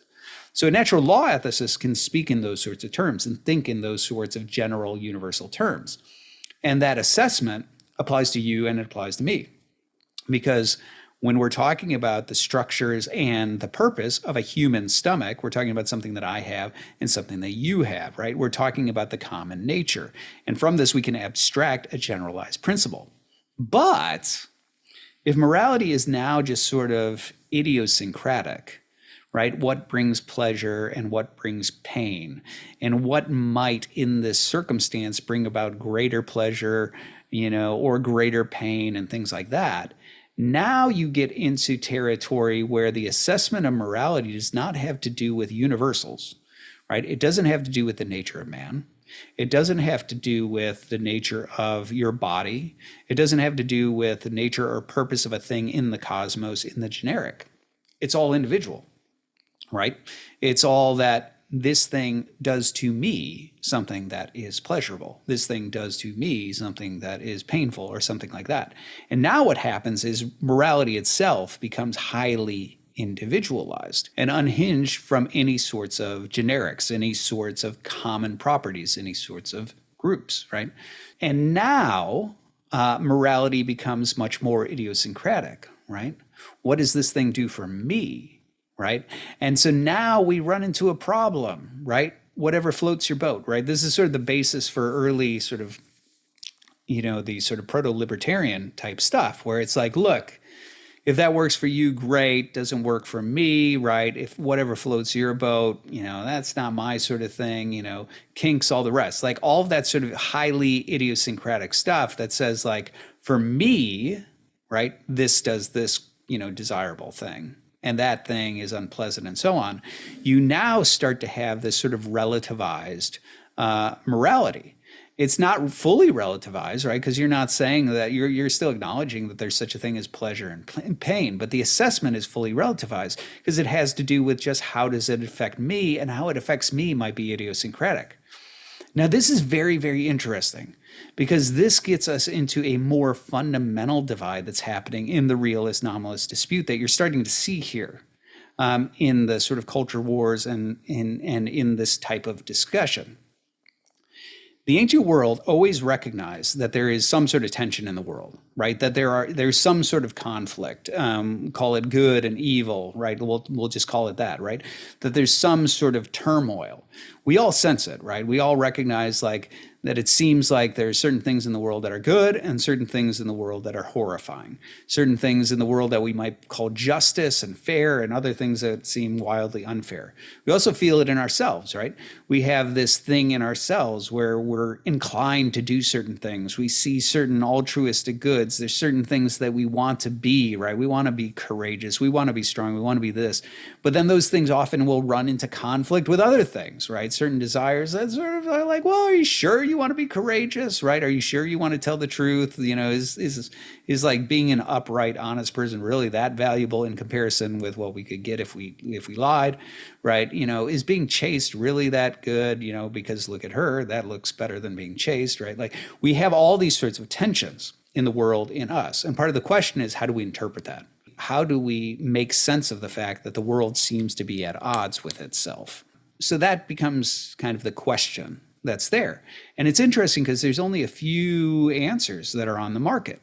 In ancient philosophy, you see this all the time, right? One of them is sort of a pantheistic type, a certain form of pantheism, and there are various forms of pantheism, but one that suggests that God is somehow beyond good and evil, right? So you actually see this in Heraclitus, if you're going to go really early, right? Where he talks about the fact that men, you and me, we call certain things good and evil because they're unpleasant, right? This is desirable, that's not desirable. I enjoy this, so it's good. I don't like that. That was not fun, right? That's bad, right? But he suggests that from the divine perspective, this perspective of the divine mind, the logos, what he calls it, it's all harmonious, right? It's all sort of doing what it's supposed to do. And that is one option, right? You're like, well, the tension is purely subjective. It's not real. The world is functioning exactly how it is. Another possibility was metaphysical dualism. And this was actually pretty popular in the ancient world. Metaphysical dualism basically suggested that there are two principles, right, at war with each other, right? There's a good principle and there's an evil principle, and they're in conflict and they're in struggle and they're in perpetual war, wrestling with each other. And so that is another possibility, right? And this would manifest in various ways. Sometimes it would manifest in the sense that there's actually believed to be gods, right, who, are good and evil and in conflict. Another is that sometimes it was identifying that there's a certain principle, right? So in Platonism, the soul being the principle of the good, right, Neoplatonism especially, where the soul is the thing that originates from God, right? But, matter is sort of this unstable second principle that inevitably is finite, and it's inevitably shifting, and it's inevitably flawed. And that's the thing that sort of gives turmoil to the world. And so you might see this in Gnosticism too, or Manichaeism, right? The Manichaeistic early cults, they believed that flesh is inherently evil and spirit is inherently good. So the turmoil in you and me has to do with the fact that we're two different principles conjoined to each other, two principles that are in conflict. And that's why we find ourselves to be in conflict. And then the third explanation is the Christian explanation, the Judeo-Christian explanation, which is that the world is created good, right? All things, matter, spirit, all of it is good, but something has gone awry and become twisted, right? And so you and I are sort of born into the world with all sorts of, distorted, features of our anthropology. Some of those are evident, right? Somebody comes out and they're missing a limb, right? Where it's obvious that something, has gone wrong in the gestation process and that's missing, right? But the Judeo-Christian insistence is that's true of all of us, right? We all come into the world with distorted desires. We all come into the world where, our lower animal passions have greater sway over the rational mind than they should, right? And so in this sense, the idea is that there's nothing evil about the flesh or about matter. It's just that it's gotten twisted in the process of formation. And so like having been twisted, and in the narrative, as you know, it's Adam and Eve who twist our human nature, and then that's passed on to us. The twisting of our own nature is the reason we find ourselves in this sort of inner conflict. And then for that reason, we and other free beings end up sort of putting out into the world injustice, unfairness, things that go wrong and so on. But ultimately, God is working to heal and correct it in order to put the world back right. Okay, now, why do I bring this up? Right. Well, I bring this up because the contemporary philosophy, right, the highly individualized philosophy of today, actually also is wrestling with that. But what's interesting is that in the contemporary philosophy, there is more and more and more with the individual, this push toward the idea that the problem is not in here, it's out there. So in trans, right, the explanation of that is not that there are two principles in conflict, right, like matter and spirit, or even that there are two warring gods or anything like that, nor is it a suggestion that that the human person is somehow twisted and there are corruptions at work in the person as a result of our sort of distorted human nature. Instead, the explanation is it's all of you out there, right? That what's going on in here, I'm accepting that everything that's going on in here, me as the individual, is perfectly fine, right? That it's perfectly good and appropriate, right? And should be celebrated. But the problem is that you folks out there are not playing along.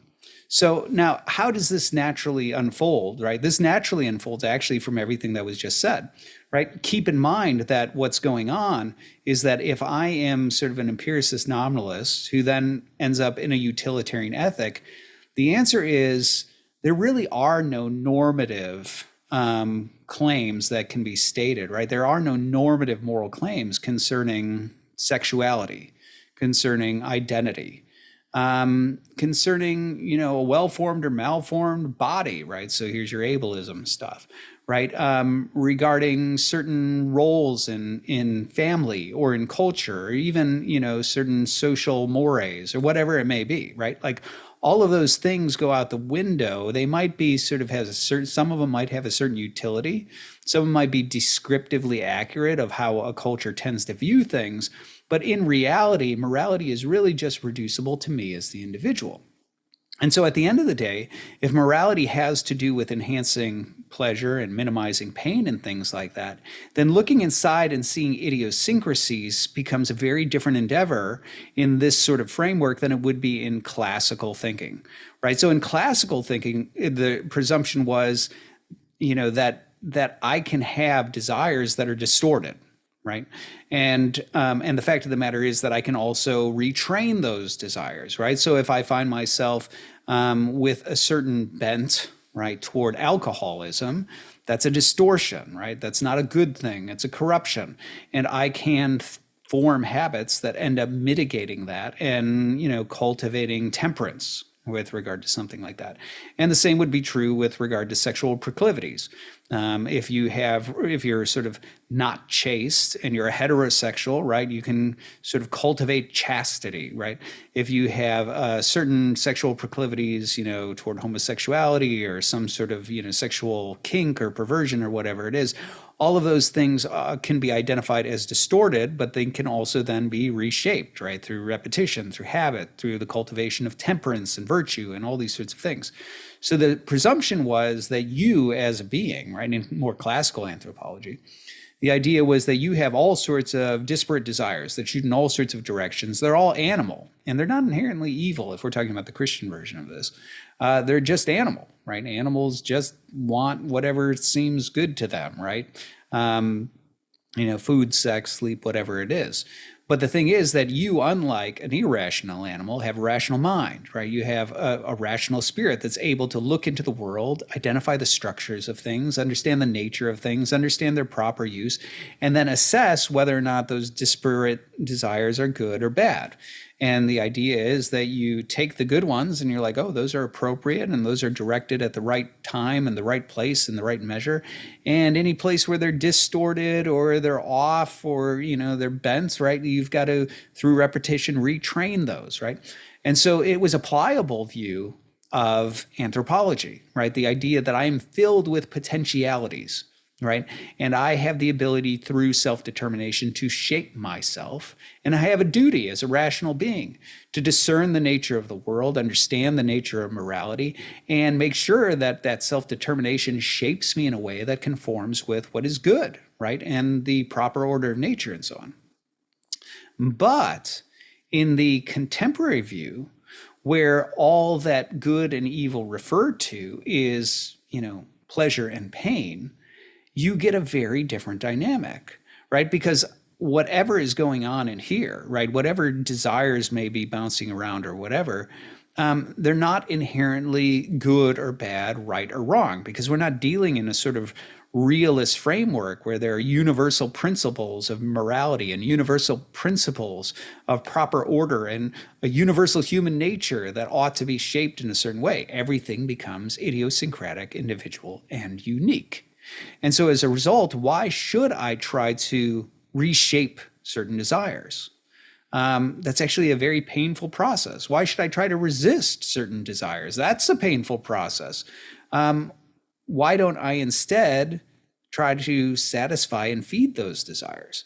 Now, one of the things that naturally emerges is conscience, right? And so oftentimes when people begin to just say, well, I'm going to feed every desire, and I'm going to start to actually go ahead and just lean into my own sort of bent disposition, my own natural bents. From a Christian perspective, none of it's natural, right? It's all distorted. But I sort of lean into my idiosyncratic, inclinations, dispositions, desires, whatever it is. I oftentimes find myself feeling guilty. So now I run into this tension, right? The act itself is pleasurable for me when I satisfy that, but that brings about some sort of sense of conscience. It might bring about social judgment. It might bring about, moral condemnation. It might bring about ostracization, whatever else. So what's interesting is rather than looking at that inner conflict and doing what, more traditional anthropology would have done and said, well, maybe you feel guilty for a reason. Maybe this is a thing. Maybe this is a desire that is bent and conscience is telling you that it's bent and you should sort of unbend it. You should address it. You should resist it. You should reorient it and so on. Instead, the explanation is there's nothing wrong with the idiosyncratic inclinations. Like all of this is what it is. And I should be free to just indulge and sort of satisfy those desires. The problem is all of you out there. The problem is that there are religious institutions that are telling me and people around me that what I'm doing is wrong, right? And that makes me feel bad, right? And it pricks my conscience, and it makes and it creates, and then it produces religious people out there who are telling me that I'm doing wrong, and that hurts my feelings, and it pricks my conscience and makes me feel not good about it, and I don't like it, and it has social consequences where I end up ostracized for certain places or judged in certain ways that I don't like, and so on. But if none of you people thought that, right? Like if there wasn't this religion, or if this religion was just like more accepting of me, then I wouldn't feel that way, right? And that sort of becomes the explanation. So what is the enemy, right? The enemy here is not actually the flesh, right? Like if we were a Manichaeist and we thought matter is evil, it wouldn't be that.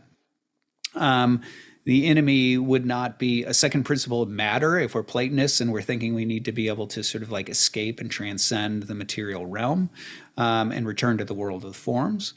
The problem is not even in the Christian sense that I have somehow inherited a distorted and crippled nature that is in need of healing.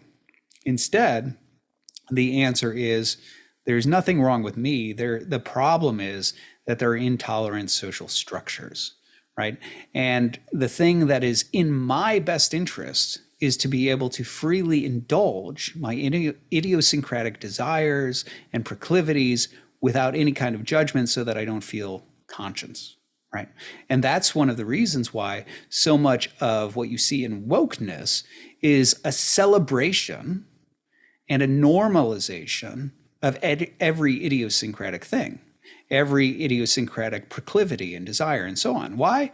Well, because that's just what floats that person's boat, right? Morality is reduced to like, pleasure and pain. And so the sort of fantasy, right, is that somehow if we could have a society that would accept and celebrate all things and get rid of all this judgment and all these sorts of moral suggestions and get rid of all that sort of stuff, then what would happen is every person would be free to indulge and celebrate their idiosyncratic desires without getting the prick of conscience and the pain that comes from, the consequences of it, right? If we could do that, then we would be sort of reaching for utopia. So that's rather interesting, right? So this is where what happens is liberty becomes an end in itself, right? Why? Well, the liberty in this sense morphs from free self-determination as a means by which to become, say, virtuous or pious, or faithful or whatever it is, or become rational and being persuaded by truths of reason. Instead, now liberty is a critical feature of I need to be free to indulge whatever is in here without judgment, without condemnation, without the pains of conscience, without the pains of culture, right? Like that's what needs to happen. And that's why it's obligatory, not just that you allow me to exist and allow me to be what I am, that's not just legal, it's not just sort of allowed within culture, but it needs to be celebrated because I need that bolstered sort of encouragement. What I need is I need to be celebrated so that I am able to indulge the things that are idiosyncratically me, and also at the same time be free from the pains that might come on the heels of that, whether that's conscience, morality, judgment, ostracization, whatever it may be. Now, what's interesting is where this heads is transhumanism, because I think what you ultimately begin to see is that even when a person wants to sort of cast off certain fetters, right, certain restrictions.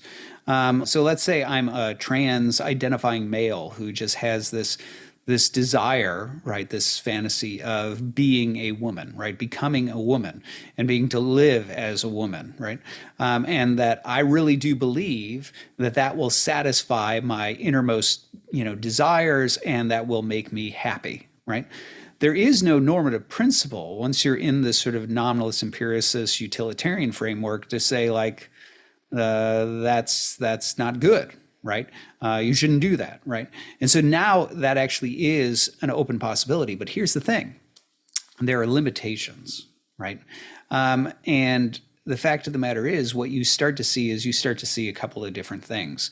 I spent a long time, and perhaps, sometime I'll explain this, but I spent a long time when trans was first becoming a very prominent thing within our culture. It was really sort of bubbling up as more and more prominent in the cultural conversation. I spent a lot of time reading Reddit, like subreddits on trans, right? Just in order to, and I don't mean about trans, I mean by people who identify as trans, talking to other people who identify as trans, things like that. And the reason was because I wanted to understand the psychology of what was going on.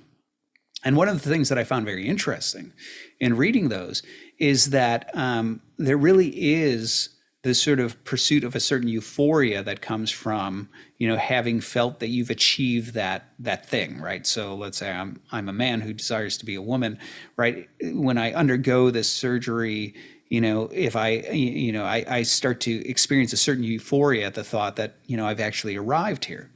And what's interesting is those forums indicate a real sort of wrestling between euphoria and dysphoria, right? So if somebody mistakes me as a woman, right? I'm dressed up, I've done the trans thing, I'm pre-op, I'm post-op, doesn't matter, right? But somebody sees me and they refer to me as ma'am, right, or something like that. That all of a sudden, like that's sort of like, ooh, right? It works, right? There's a certain euphoria. Whereas the irony is, when somebody recognizes you and they're like, sir, and you're like, I'm not a sir, right? That induces dysphoria, right? And so this is actually part of the wrestling match with trans. It's one of the reasons why there's such a deep concern for other people sort of using their pronouns and sort of like playing along, even if you can see through, the fact that they're trans, right? Even if you can see what their biological, sex is. The reason they want you to participate in it is because there is this euphoria, dysphoria wrestling that starts to happen. And this is one of the reasons why it's so important for trans identifying folks, why it's so important to them that you participate, right? That you use their pronouns and so on. Because, there is something euphoric about being mistaken for the desired, sex. There's something euphoric about somebody not knowing that you were born a different sex and thinking, that you pass, right? That sort of thing. And at the same time, if somebody like sees you and they recognize your, biological sex and they're like, sir, the reason that's so offensive and upsetting, it's really about the dysphoria that induces, right? It tells me that I don't pass, right? Now, the reason I bring this up is because what's interesting is oftentimes in the sort of subreddit forums about these sorts of things, one of the things that you'll notice is that it doesn't have to be a person who breaks the illusion. Sometimes it's the mirror. And so a lot of trans folks like run into dysphoria when they look in the mirror and it's like, my shoulders are still mannish, right? Or my hips are not female enough. And yet on the contrast, if they look in the mirror and they're like, hey, like I'm starting to pass, right? There's something euphoric about that. And so the reason I bring that up is because ultimately, when you're starting to indulge every individual desire that any person might come out of the womb with, right? You open the door to things that reality simply cannot accommodate, right? And in this sense, what's interesting is the real enemy for this absolute freedom, for this individual-driven, individual-centered, idiosyncratic philosophy. The real enemy is reality, because reality is it's the first and the initial oppressor, right?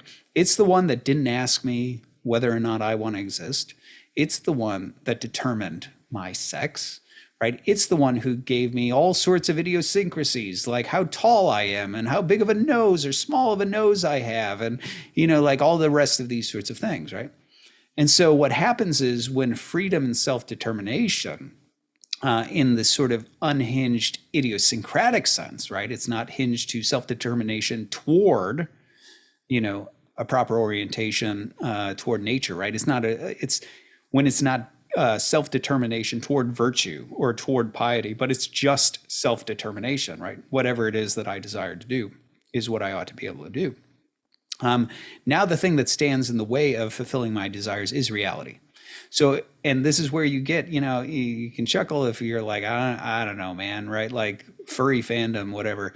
Like the fact of the matter is you have more and more people who are like, well, I don't want to identify as human, right? I want to be a cat, right?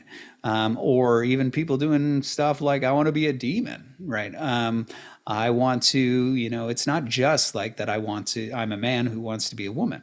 And candidly, I'm just based on what I've read in the in the trans forums, many trans people wish they had a magic wand where it's like, well, the operations, the hormones, those sorts of things, they get you so far, but they would really like to be able to do a more, thorough transformation where they really are a woman, right? Something like that.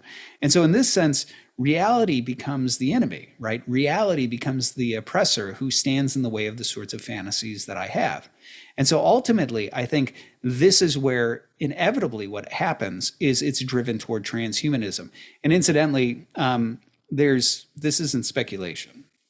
Right. The fact of the matter is that if you follow the money that has largely driven forward the trans movement, you can find that it is traceable to people who are explicitly transhumanists. I'll link here to an interview where a gal goes through some of those financing sources, and you can track down the sources yourself. I have. So anyway, but the point is to say this, like at the end of the day, where this ultimately has to land, if it really is that I should be free to be able to do whatever it is I desire, no matter what, right? And every fantasy, every desire, every self-determination, whatever might make me happy is a thing I should be able to fulfill. Ultimately, at the end of the day, there will always be another boundary line to be crossed. And this is where the push toward virtual reality, this is where the push toward transhumanism, where I should be able to determine, right, what sort of world I'm in, what sort of rules of that world, what the rules of that world are, right, what sort of species I am, what I'm like, and I should be able to change it on a whim. I shouldn't even be stuck in it and so on. That ultimately is where this lands. Now, the reason I think that's really informative is because if you understand that that's the end point of this, once you trace it to its logical conclusion, that's where it lands, I think you can finally diagnose what the root of nominalist empiricism is. And the answer is it's demonic. And I'm absolutely serious about that. So I had always, whenever I'd heard the story of the Christian narrative, right, that God creates these angels that are good, and somehow there is an angelic rebellion meant to overthrow God, it always struck me as insane. It always struck me as total madness. Because if you understand metaphysics, and I don't know how much of metaphysics angels understand, but if you understand metaphysics, these are contingent beings, right? And what are they contingent upon? They're contingent upon God. And I don't just mean they're contingent upon God at the initial creation. I mean, if you understand like Aristotle's cosmological argument as contingent beings, at every moment, God is the one who's upholding their existence and giving them the capacity to move and to be and to act. So in what sense could anybody think that they might win a rebellion of that kind? It's like taking a hatchet and hacking away at the legs of the chair that you're standing on. It's total madness. Where could this possibly, how could you possibly think this would end well? And yet, the very specific madness that it represents is a war against reality. The madness that's there is to say that even though reality is this way, and I am beholden to reality, I am going to try to attack, rebel, and defy reality and cast it off. That's the heart of the demonic rebellion. And candidly, that's the spirit of this nominalist, empiricist, individualist drive that ultimately goes toward transhumanism. At that point, the mask comes off, and what you see is what it really is, which is it is a demonic spirit that says reality is the enemy. And in this way, I really do think the fork in the road that's currently before us is not just realism and nominalism. I made that clear in my podcast on the most important question. I think the real divide you see here, what this ultimately comes down to is a question of this. Is reality our friend, or is reality the original enemy? One group recognizes that we are beings born into reality that has a certain structure. And there is no violating that structure. It is what it is. And the road to happiness, the road to well-being, the road to flourishing, whatever term you want to use, is that you can look into reality, start to discern its structures and try to understand it. And then by understanding it, you can understand your place in it, and you can begin to conform to it. And only by conforming to it and sort of playing that part that you have to play within reality will you ever really find wholeness and happiness and well-being. And the other side says, reality has no innate structures. Reality and the structures that we talk about are mental inventions, and we can and indeed should cast those off and form a rebellion where we get to reshape reality however we see fit, and we will be gods. And in that sense, that alternative road is ultimately the cry of the demonic. And that really is the realist-nominalist divide. The realist says that the very reason that you and I look out into the world and we apprehend certain structures, we abstract certain structures, we see those things is because they are real. And there's no changing those structures. They don't originate with us. They're not fictions of the mind, right? They are out there as part of the fabric of the world into which we are woven. And so the path forward, right, the path to discern the good and understand our role in the world, into the good life, into well-being and so on, is actually to play nice with reality, to discern the structures of reality, discern my place within it, to discern what reality says is good and bad, right and wrong, and then to move in harmony with it, to conform myself to reality, not as an oppressor, but as the one that is telling me the road to my own good and to happiness and to flourishing. And obviously also when realism is paired with theism, ultimately that main gift, right? The gifter is God, right? That reality itself extends from and is an expression and articulation of the wisdom of God. And this is part of God's fatherly care, right? This is part of God's wisdom and kindness and goodness and justice and the rest to invite me into this process of myself being transformed and conformed to the order of nature so that I might flourish and experience beatitude, so that I might experience happiness, right? So that I might experience well-being. So that's the realist vision. And on the other side is exactly what I said, where the main oppressor is reality itself.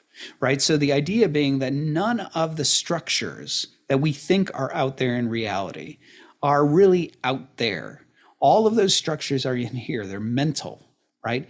There's something that we impose on the world. And for that reason, we are able to modify them. They are ultimately pliable. There's rules to a game that we invented and put out there. And for that reason, all the social rules, all the moral rules, all the ontological rules, all those sorts of things are things that are subject to our control. We are gods, right? And so for that reason, we can remake reality how we see fit.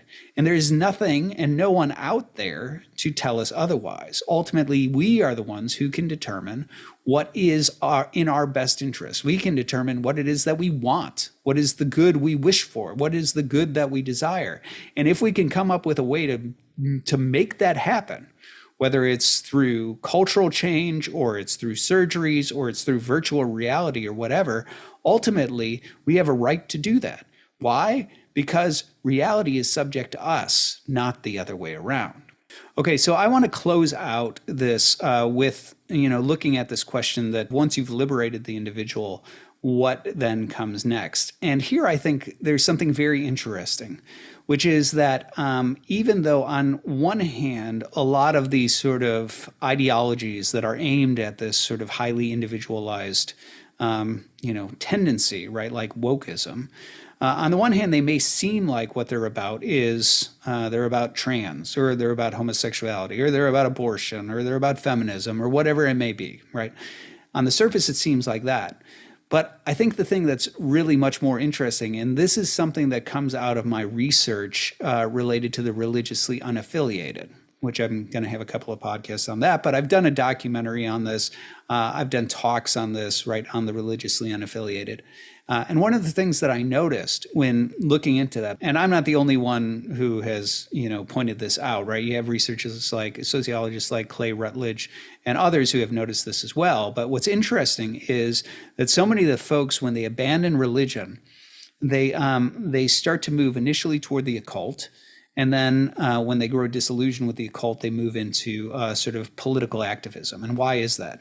What's interesting, and this was the focus of Rutledge's research, right, is the sort of pursuit of meaning.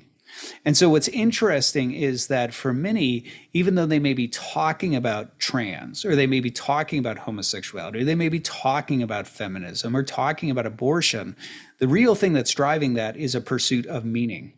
And the idea that they might be able to advocate for justice, right, provides purpose and meaning. And this is actually one of the reasons why I've always been very cynical whenever people have talked about a national divorce. Like, on the one hand, I think that's probably a good idea. I really do think that this cultural divide that I'm describing actually is irreconcilable. I think the founding principles of America only function if there is some level of a common worldview underneath them regarding rights, regarding morality, and so on. And I think once you have the sort of divide that I'm describing, you don't have that anymore. And in that sense, all you have is a certain type of war that's happening, right? A war over, political control, a war over the laws, a war over the narrative, propaganda, all this sort of stuff, which is exactly what we're seeing. And so I really do think it would be lovely to actually have a national divorce where people can begin to start to coalesce around common worldviews and then build political systems on the backs of those, and so on and so forth. But here's why I've always been cynical about that actually functionally working. The reason is that the woke ideology is actually, it's sort of the modern form of witch hunting. And what I mean by this is that it gains purpose from it's like smelling out, right? Like, where are the witches, right? Who are the folks who are not woke enough? Who has said something offensive? Who is, this phobic or that phobic or whatever, right? So that we can protest, so that we can cancel, so that we can sort of, march in the streets, whatever it is. And in this sense, a national divorce would really be proposing something like, hey, witch hunters, do you mind if the witches go over here and they have their own, place, and you guys are over here, and you have your place? And I think the fact of the matter is, true witch hunters, they derive purpose from hunting witches. There is no way they'd let those witches go. And I think this is one of the reasons why you actually see in leftist ideologies, there's a tendency where there's always a contracting circle, right? It starts out over here where there's certain principles in place, leftist principles in place, but eventually those needs to be revised and, they contract. And now there are people who were on the inside who are on the outside. Actually, if you're familiar with Solzhenitsyn, right? He was a communist, and then he ended up in in the work camps. And what landed him there, if I'm remembering correctly, is he had a private letter where he talked about needing to return to more pure Leninist principles. And that wasn't good enough, right? So there's always this contracting circle, right, where people who were on the inside are now on the outside. And that's because we always run out of witches, right? We burn all the witches, then we start to look around and say, well, did we get them all? And soon that circle contracts, and certain people who were burning witches are now being burned because we think you might be a witch. And you see that all the time with woke, right? And where the ideology, the political correctness, things like that, it's always shifting, it's always contracting. And so it becomes sort of a game of who can stay on the inside of the ever contracting circle. And so for that reason, I don't think a national divorce would actually be possible, right? Because I don't think the witch hunters would let the witches go. And for that reason, I mean, I don't think there actually is the sort of hypothetical, what do you do once you've liberated the individual, like fully, right? I don't think that's possible, right? Because what starts with saying, well, I should be liberated from my gender, right, becomes eventually I should be liberated from my species, right? And that will be the ever contracting circle, because I think the liberation side of the individual, right, the push to liberate is ultimately, that's the thing supplying meaning. And so I don't think you'll ever have the liberation warriors set down their weapons and go, well, we won. Okay, what do we do now? I don't think that ever happens, because that is the thing driving them forward in terms of meaning. I do think the question has one level of meaning to it, which is true, which is what happens when the individual is finally, truly liberated from reality. And I think the answer there is hell. So you actually see this in Maximus the Confessor, where he talks about this sort of ever retreating nature of being. And you see a little bit of that in C.S. Lewis's Space Trilogy. If you don't know the Space Trilogy, there's, it's an excellent, trilogy by C.S. Lewis. I think one of the best things he's ever written. And the second book, Paralandra, there's this one point where there's this scientist who is wicked, right? We've met him in the first book. And he ends up on that planet, but he's demon possessed. And what's interesting is the demon's the one kind of using like the scientist as a human suit, right? And Lewis describes it wonderfully, like where it's like kind of looking at him and his eyes aren't lining up because it's sort of, zombie-like, right? Where there's something else sort of using that, puppeting that. But every now and then Lewis will talk about the individual, right? The scientist, hearing the scientist sort of like cry out from inside of him, right? And Lewis goes off on this little tangent, imagining like, sort of what happens when the individual sort of continues to retreat from reality, right? When they begin to erode and die, right? Because this is the way in classical metaphysics this is thought about: to move into reality, to move into being, to move toward God, to participate in reality, to cooperate, to become those things like virtuous and pious and all the rest, is actually to become in some way more real, right?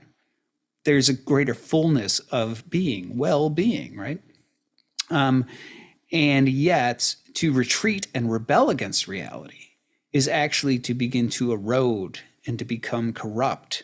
It is a type of retreat out of being into an ever distorted reality, generation and corruption. That's the sort of way that was conceived in classical metaphysics.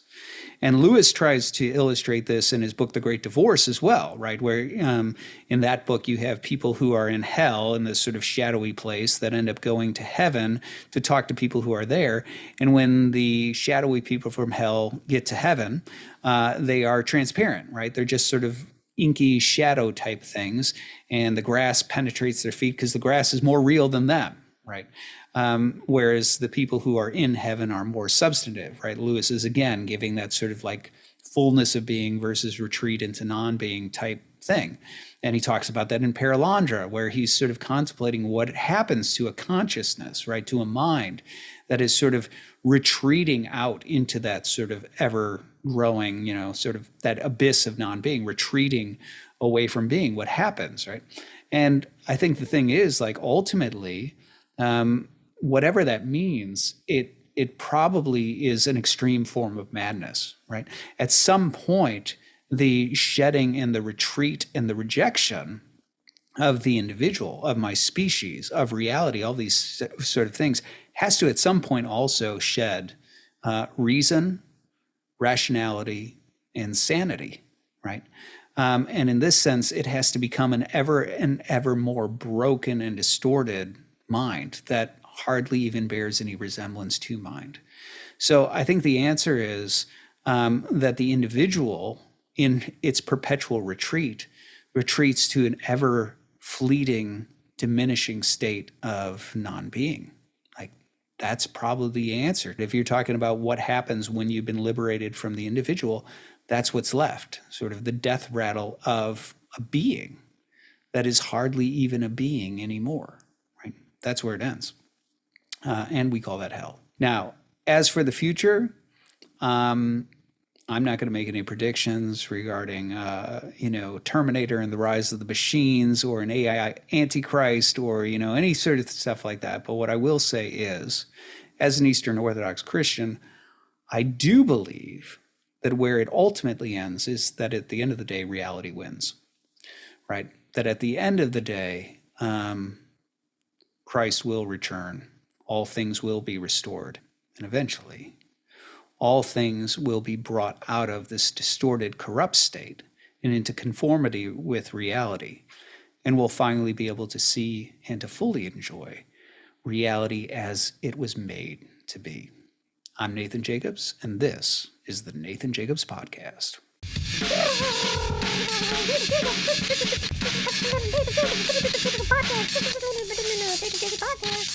Hey, everybody. Thanks for watching. Thanks for listening. If you haven't done so already, please go ahead and follow, subscribe, hit like if that's an option on whatever you're listening to. All that sort of stuff really helps us out here. So I greatly appreciate your support. And until next time, I'm Nathan Jacobs, and this is the Nathan Jacobs Podcast.